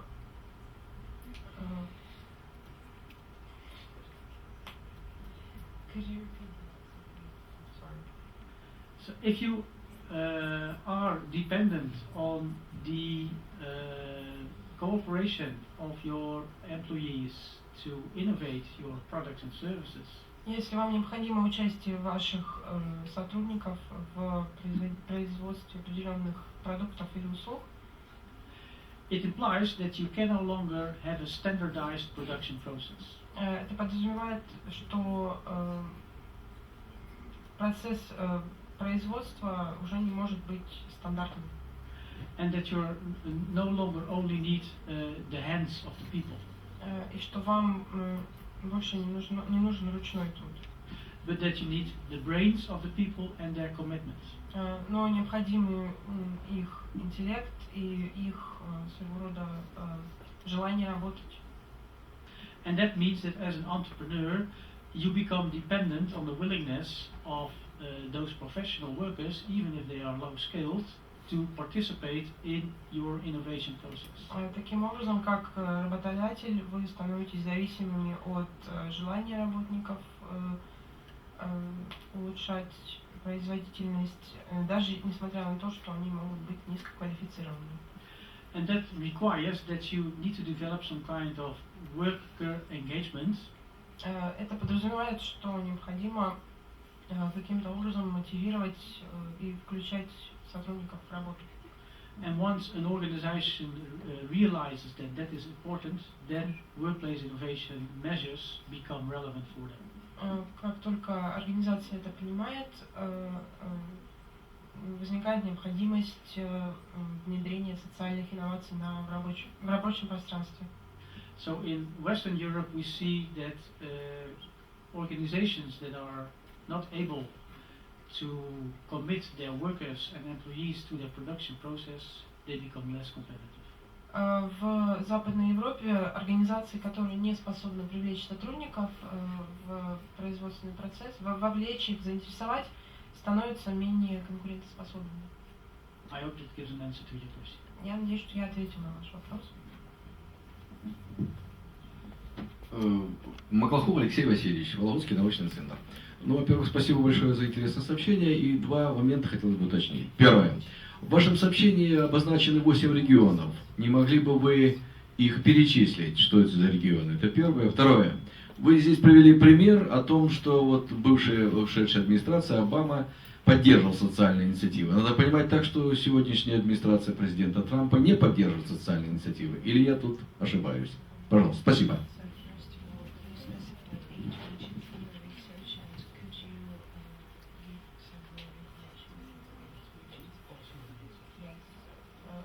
Вы имели в виду направление, наверное, да? 8... Да, 8 регионов вы обозначили.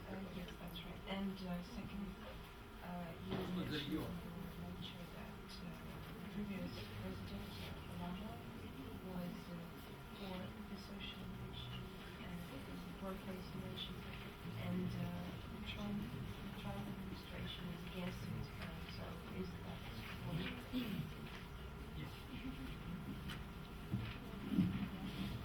Well, thank you for your interesting question. Спасибо за вопрос. I start with the last question. Я начну с последней части. As I stated that the Obama administration was fully supporting new initiatives regards social innovation. Президент Обама, администрация президента Обамы полностью поддерживала различные социальные инновации. And we see that the Trump administration is returning most of those measures. И как мы видим, администрация Трампа старается завернуть, что называется, большинство таких инициатив социальных. You see this, for example, in healthcare, and you see that, for example, in the support for young immigrants and their education. Примером может быть здравоохранение, сфера здравоохранения, а также защита иммигрантов и вопросы их поддержка иммигрантов, молодых иммигрантов. And you also see that the Trump administration wants to revive the old economies. Администрация Трампа старается возродить старые экономики. But that is not a battle to win, that is economically a battle to lose. Но это с экономической точки зрения это не выигрышно. It's referring to one of those dilemmas that I sketched between a short-term and a long-term goal. Это как раз относится к одной из тех дилемм, которые я описывал ранее в своей лекции, о том, что о выборе между краткосрочным и долгосрочным эффектом. Maybe in the long term it will create jobs for some people and some industries, but in the long term it's not a competitive way. Возможно, в краткосрочной перспективе это поможет создать новые рабочие места, но в долгосрочной это не конкурентоспособно. So, but that's a personal opinion. Но это личное мнение каждого. So В частности. So now coming back to the other policy domains. Теперь вернемся к 8 областям политики, о которых я рассказывал. I first would like to mention that on the SI Drive website of all these policy domains you can find the policy studies and reports that has been produced in the SI Drive project. Все описания подробные этих 8 областей можно найти на сайте проекта SI Drive. And the interesting thing is that in all those different social domains like energy, transport, poverty, employment, education and healthcare. Интересным фактом является то, что все эти области, например, энергетика, борьба с бедностью, здравоохранение и так далее. You see different kind of social innovations that require different kind of solutions. Различные социальные инновации в данных сферах требуют различных инновационных решений. For example, in the field of energy and transport, it's obvious that there is always an important role for government. Так, важно то, что, например, в сфере энергетики и транспорта важная роль отводится государству. because there are heavy investments involved in the infrastructure of these policy domains. Поскольку в этот процесс вовлечены большие, крупные инвестиции, государственные инвестиции. But at the same time, if you look at the level of citizens and communities, there are also interesting projects. Если же посмотреть на роль граждан, у них тоже своего рода интересная роль в таких проектах. For example, in the field of transport and mobility, you see sharing cars and systems among citizens. Например, в сфере транспорта и мобильности, это пример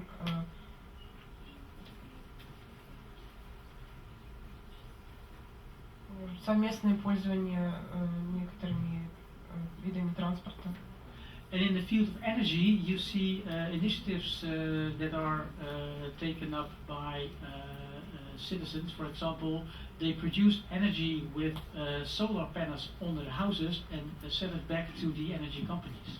В сфере энергетики это примером может быть производство солнечных батарей, которые затем продаются государствам и каким-то организациям. So what I want to say, in all of those fields are social innovations, but they differ quite to a large extent. В каждой из этих сфер возможно внедрение социальных инноваций, но в разных масштабах. Спасибо большое. Я хотел бы еще раз уточнить. Будьте любезны, значит, я как понял, между Европейским Союзом и командой Трампа сегодня в социальном отношении тех проектов, о которых говорили, есть тогда нестыковка или разногласия, я правильно понял?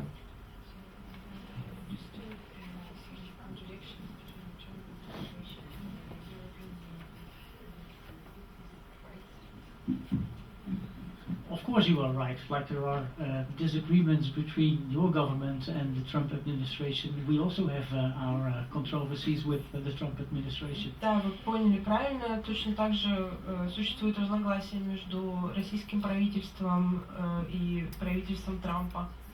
But I would welcome the idea that in the future, if the Russian Federation could become a part of the European Union.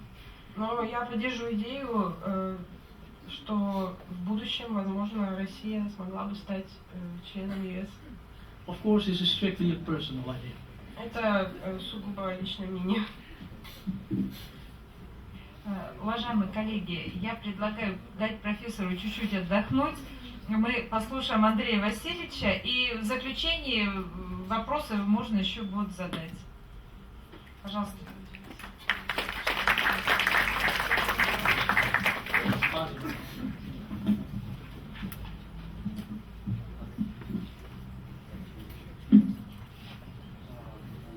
Добрый день, уважаемые участники лекции, коллеги. Видите, что Петр получил английскую версию доклада, поэтому я с вами поговорю на родном русском языке тоже. Приступим.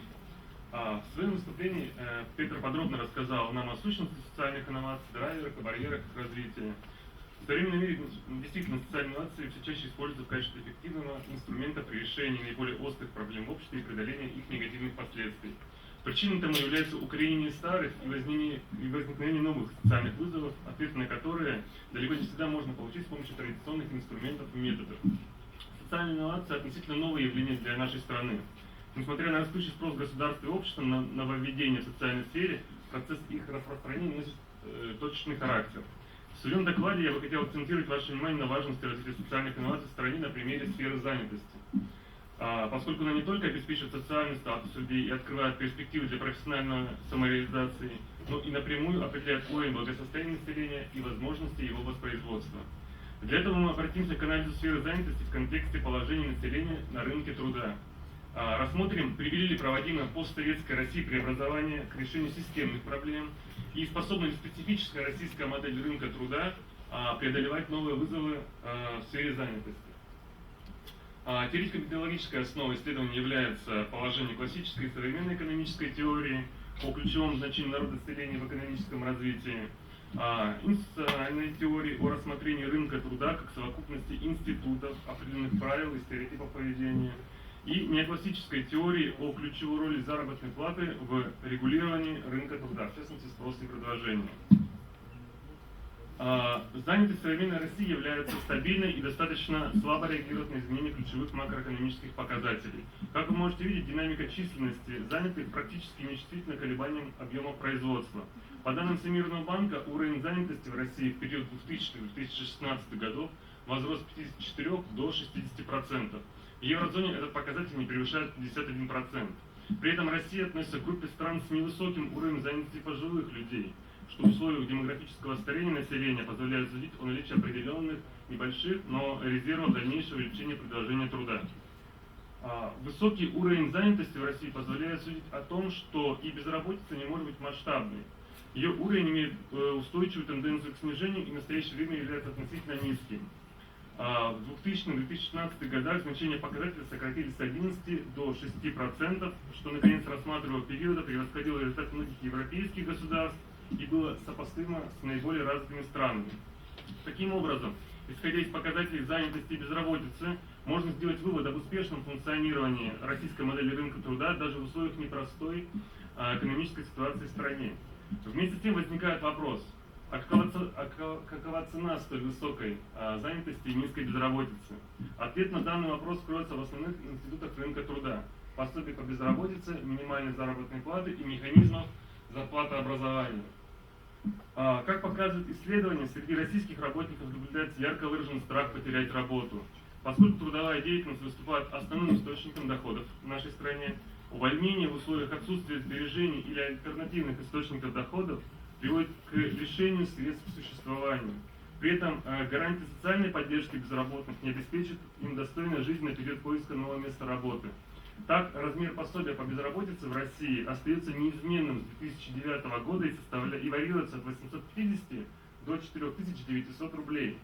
В то же время величина прожиточного минимума трудоспособного населения на первый квартал 2017 года составила 10 701 рубль. В результате невозможности удовлетворения базовых человеческих потребностей люди не могут долгое время оставаться безработными. Зачастую это вынуждает соглашаться на любую имеющуюся вакансию, даже в том случае, где условия труда не соответствуют стандартам достойного труда. В первую очередь речь идет о заработной плате. Одной из отличительных черт современной России является низкая заработная плата. В 2015 году среднемесячный заработок работников в стране составил $1419 по паритету покупательной способности, что в несколько раз меньше значений наиболее развитых стран. При этом более четверти занятых характеризуются низким уровнем оплаты труда. В разгар финансово-экономического кризиса таковых было всего на 6% больше, тем самым свидетельство о сохраняющейся на протяжении длительного периода времени группы низкооплачиваемых рабочих мест. Это подтверждает данные о производительности труда, уровень которой в настоящее время в нашей стране достаточно низок. По данным ОСР, значение индикатора в 2015 году составило $23,5 на 1 час рабочего времени, что сопоставимо с такими странами, как Чили и Мексика, в то время как в Норвегии значение показателя выше более чем в 3,3 раза. Позволяет сдержать рост безработицы и поддержать высокий уровень занятости и институт минимальной заработной платы, способствующий сохранению низкооплачиваемых рабочих мест. Так, государственные гарантии по оплате труда не обеспечивают простое воспроизводство рабочей силы, тем самым формируя категорию работающих бедных. В 2015 году их доля составила 11%, что, несмотря на существенное снижение значения показателя относительно 2001 года, вызывает крайнюю обеспокоенность. Подобная ситуация представляется вообще уникальным явлением в социальной сфере, когда работающий человек, имеющий стабильный трудовой доход, находится за чертой бедности. Более того, значение коэффициента Кейтса, то есть отношение МРОТ к средней заработной плате в современной России, никогда не превышало 30%, а наконец рассматриваемого периода составляет 21%. В то время как в европейских странах оно колеблется в интервале от 50 до 70%. Это позволяет судить о низкой эффективности рассматриваемых инструментов регулирования заработной платы.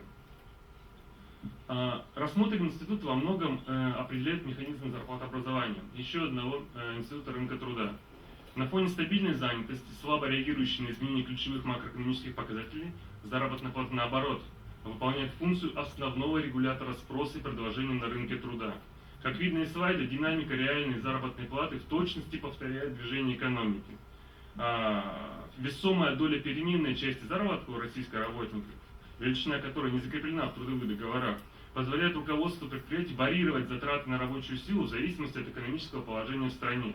Так, в кризисных условиях это позволяет избежать массовых увольнений, например.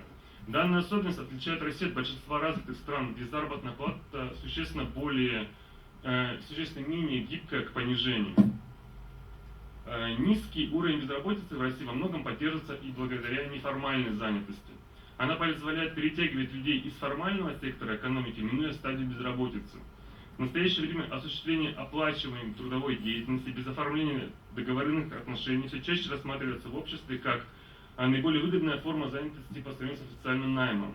С 2001 по 2016 года неформальная занятость в России увеличилась с 14 до 21%, тем самым достигнув максимальной отметки за рассматриваемый период. По данным ВЦИОМ, в 2016 году удельный вес работников, получающих заработную плату частично или полностью в конверте, варьировался от 21 до 26%. В то же время, согласно сведениям Евробарометра, в 2013 году доля таковых в еврозоне составляла примерно 3%. Сознательный отказ от гарантированных законом прав при неформальной занятости зачастую сопровождается некоторым улучшением материального положения трудящихся за счет экономии на налогах и страховых взносов в внебюджетные фонды. Однако отсутствие социальной защищенности оборачивается для работников ненормативным рабочим днем, тяжелыми условиями труда, задержками выплаты заработной платы и так далее. Наряду с системными проблемами, которые обозначил выше, широкое развитие получает все новые научные направления, посвященные появлению новых форм занятости, демографическим изменениям, внедрению трудосберегающих технологий, роботизации производства и так далее. Далее мы остановимся более подробно на первой проблеме, поскольку с одной стороны она уже затронула глобальный рынок труда, а с другой, по мнению ряда ученых, представляет собой одну из наиболее глобальных проблем современности, создающих негативные экономические, социально-культурные, политические эффекты. Изменение спроса на труд и его предложения повлекли за собой бурное развитие нетрадиционных для индустриальных экономик 20 века форм занятости, получивших название нестандартные трудовые отношения, либо нестандартная занятость. К их числу относят временную, неполную занятость, надомный и заемный труд, фриланс, самозанятость и так далее. Отличие стандартной занятости от нестандартной заключается в том, что под первой обычно понимается стабильная занятость по найму, на условиях полного рабочего дня в рамках бессрочного трудового договора с работодателем, а под второй – любое отклонение от заданного стандарта. Как показывают данные Международной организации труда, стандартные трудовые отношения все меньше отражают реальную ситуацию на глобальном рынке труда. В настоящее время ими охвачено не более 25% наемных работников.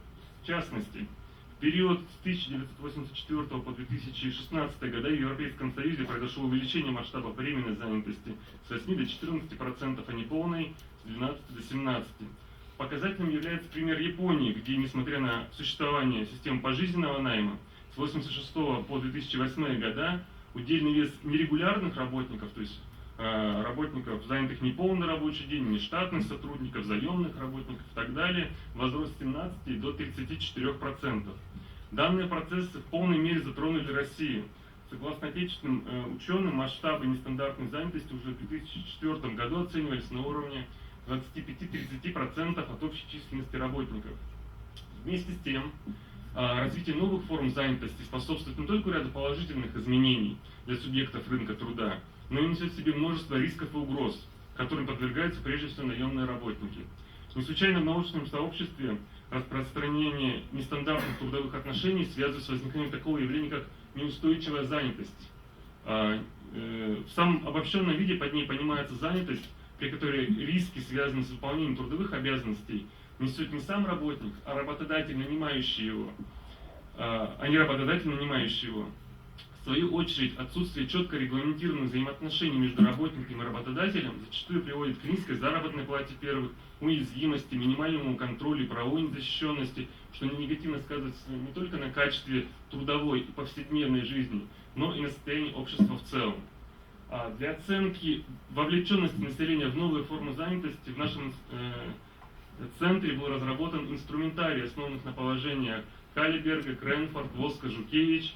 Информационную базу составили социологические исследования, проведенные в 2016-2017 годах, в ряде Вологодской области и в ряде субъектов Северо-Западного федерального округа.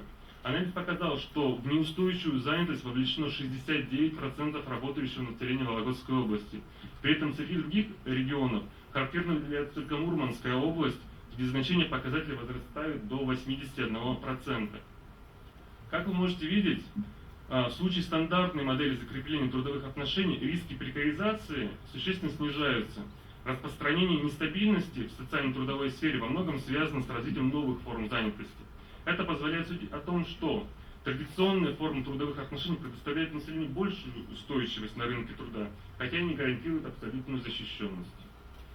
Вовлеченными в неустойчивую занятость оказываются прежде всего женщины, молодежь и лица старшего поколения, люди с низким уровнем образования и малообеспеченные категории населения. Среди основных признаков неустойчивой занятости можно выделить следующее.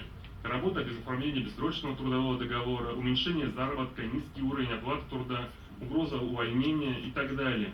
Полученные результаты позволяют судить о том, что неустойчивая занятость во многом обусловлена влиянием внешней среды. За последний год весомая доля работников столкнулась с ухудшением условий труда, что, по всей видимости, связано с реакцией работодателей на социально-экономические изменения в регионе и стране в целом.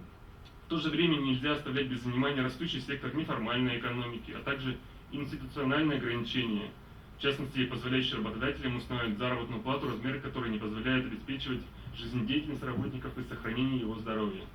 Таким образом, проведенный анализ показал, что несмотря на достаточно высокий уровень занятости и низкую безработицу в России, положение населения на рынке труда осложнено рядом системных проблем. В первую очередь это связано с институтами пособия по безработице, минимальной заработной платы и механизмами зарплатообразования, конфигурация которых негативно сказывается на качестве трудовой жизни населения.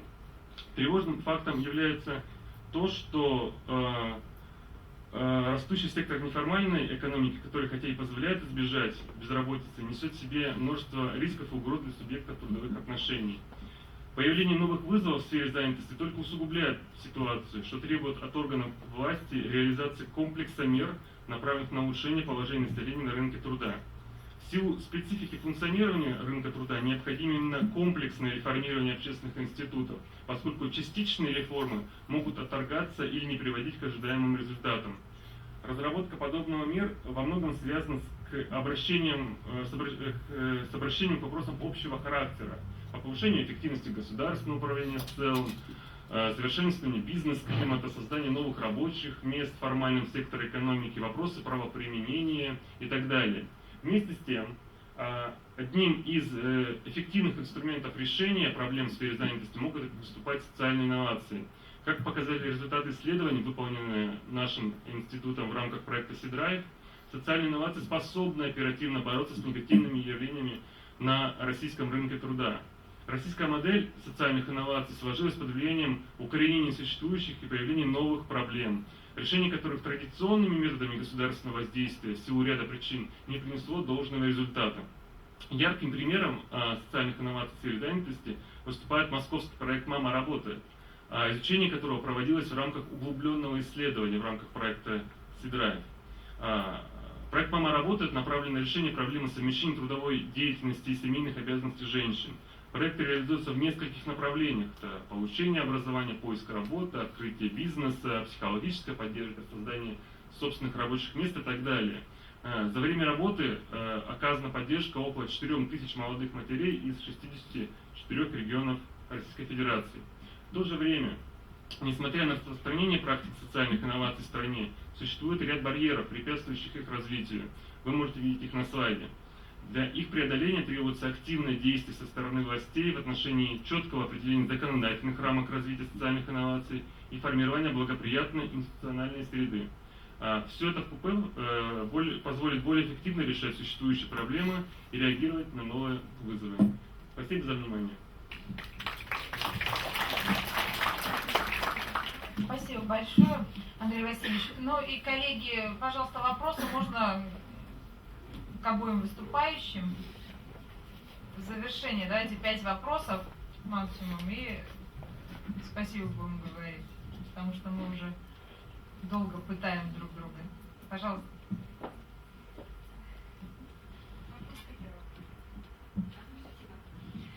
Питер, большое спасибо за очень интересное выступление, очень такое глубокое, много интересных моментов, пересекающихся с темой моего исследования, посвященного социальному капиталу.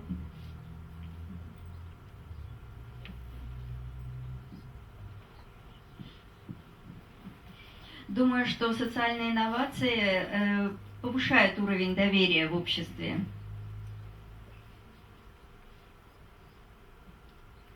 Но вопрос касается особенностей социальных инноваций в России. На слайде вы отметили, и в своем выступлении тоже, прочную связь социального предпринимательства в России с государством. Как вы считаете, это временная практика для нас? Был ли подобный опыт в европейских странах когда-то? Ушли ли от него?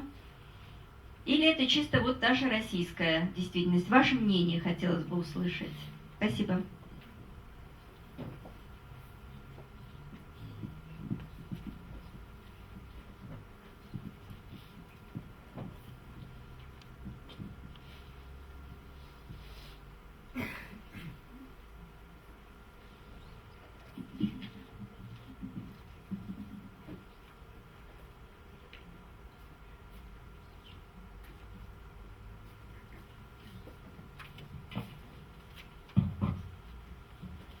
Thank you for your question. So, you want to know if there is examples of social entrepreneurship and governments where they are working together. Did I understand that right? Хотите узнать о связи социального предпринимательства и государства, да, примерно за пределами России? Оценка российского опыта.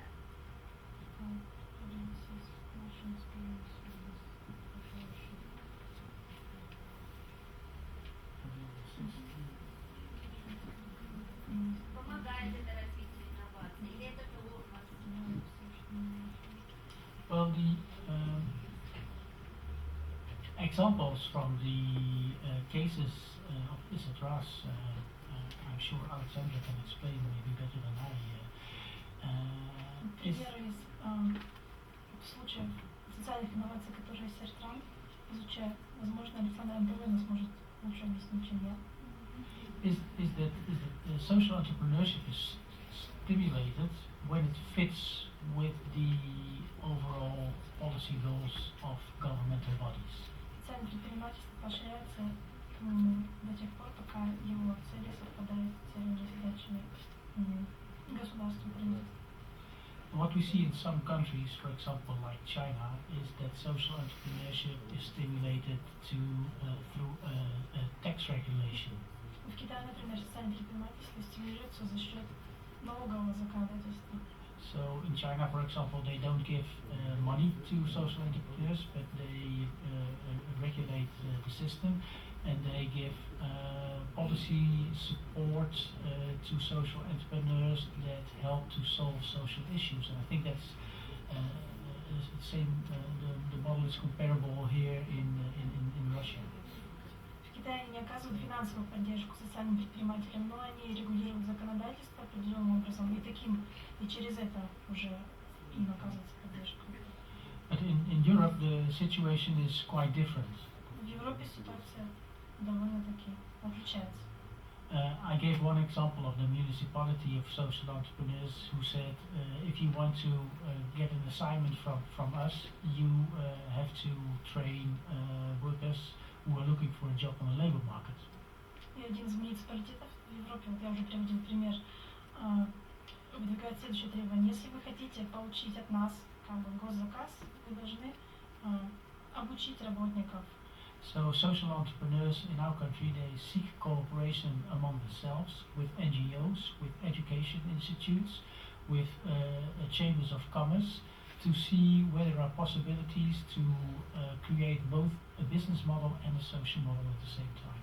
Таким образом, сегодня социальные предприниматели ищут поддержку в своих собственных кругах, также поддержку торгово-промышленных палат. And the role of government is limited but supportive. Роль государства в этом случае является ограниченной, но оно поддерживает, оно не против этого. I hope that answers your question. Коллеги, еще вопрос?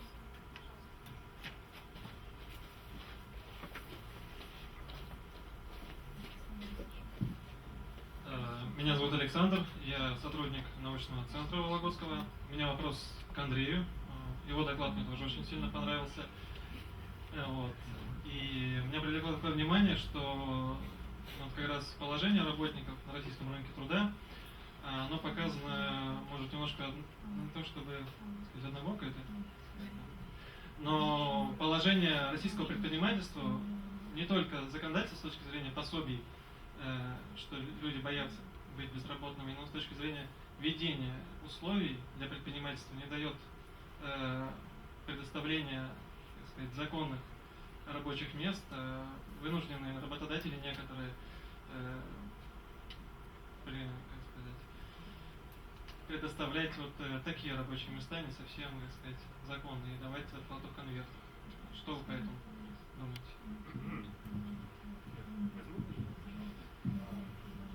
Безусловно, такая проблема есть.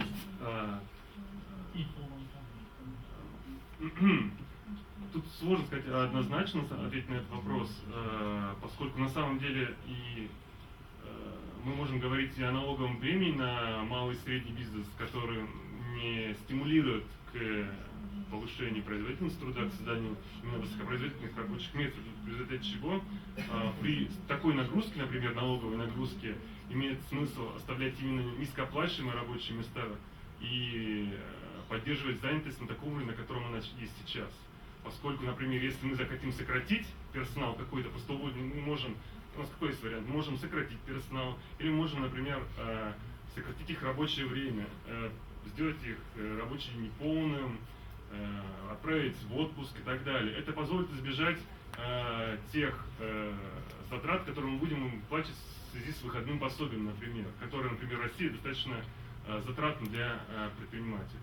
Поэтому я считаю, что тут, как я уже сказал, для решения этой проблемы тут нужно комплексное видение, поскольку, например, мы начинаем с проблем налогообложения и заканчиваем, например, с реформированием совсем иных институтов. Поскольку проблемы кроются не на рынке труда. Рынок труда с целью сделать аллокация, то есть это чтобы человек вышел на рынок труда и распределился по нему. Это вся цель рынка труда, по сути. То есть проблемы носят совсем другой характер. Спасибо.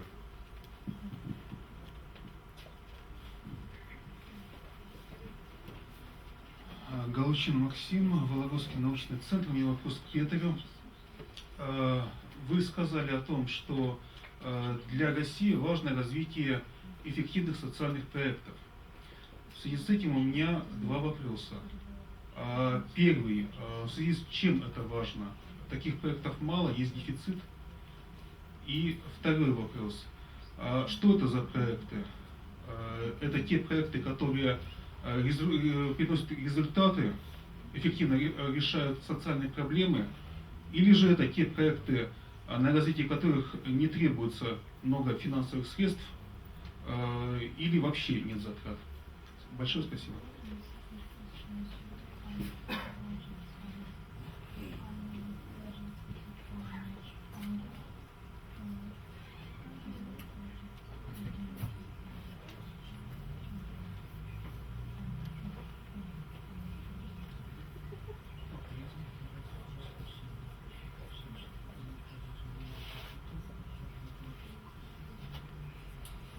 Повторите, пожалуйста, первый вопрос.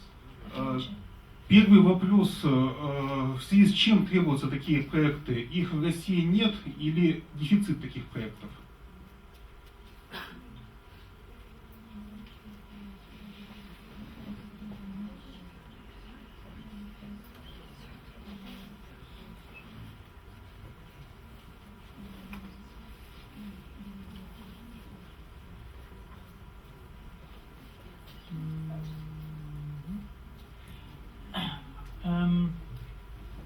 Why would Russia require such projects? I think you could look at them as an opportunity. Зачем России такие проекты? Я думаю, нужно посмотреть на них как на возможность. As an opportunity to fill the void where government and markets do not solve social issues. Заполнить нишу, в которой государство и рынки не решают социальные вопросы. And where you see that the cooperation between communities and public-private partnerships are filling a void. Вы видите, что сотрудничество между сообществами и частными предпринимателями как бы заполняет эту нишу. And while there are already good examples of social innovation in Russia, it could be considered to disseminate this kind of problem solving wider across the country. В России имеется несколько хороших примеров социальных инноваций, но стоит рассмотреть возможность распространения их по всей стране за пределы. Your second question was, is funding always needed for social innovation? There is no simple answer, there's no simple yes or no. Второй вопрос касаемо финансирования социальных инноваций, всегда ли оно необходимо, не такой простой. Нет, нельзя ответить да или нет. What we see in many examples is that social innovations, they start successfully, but at one moment in time when the funds are dried up, then the social innovation initiative could get lost. В многих примерах мы видим, что социальные инновации начинаются достаточно успешно, но когда финансирование кончается, они, так сказать, не двигаются дальше. Now then you have two choices when you are a governmental body. One is when a social innovation project gets lost, maybe you have to pay more benefits or employment benefits or whatever. Or the second one is if you monitor these projects and you can see timely what's going on, you can consider to support it and prevent those costs. У государства есть два выхода из этой проблемы. Во-первых, когда оно понимает, что социальные инновации проекты зашли в тупик, оно может или предоставить какие-то выгоды, пособия, там, скидки. Или второй это как бы внести еще дополнительное финансирование. So the question is not, is funding always needed? The question is, do we want to invest in long-term good quality and social quality of our society? Вопрос даже не в том, необходимо ли долгосрочное финансирование, а в том, хотим ли мы финансировать вкладывая средства в данный проект. And in the end, if you do it good, it will pay you back, so it doesn't cost you anything. И в конечном счете, если социальный проект развивается, то есть если мы сделаем все правильно, уже не нужно будет ничего вкладывать, потому что уже будет отдача в этом проекте. Does that answer your question? Я ответила на ваш вопрос. Спасибо.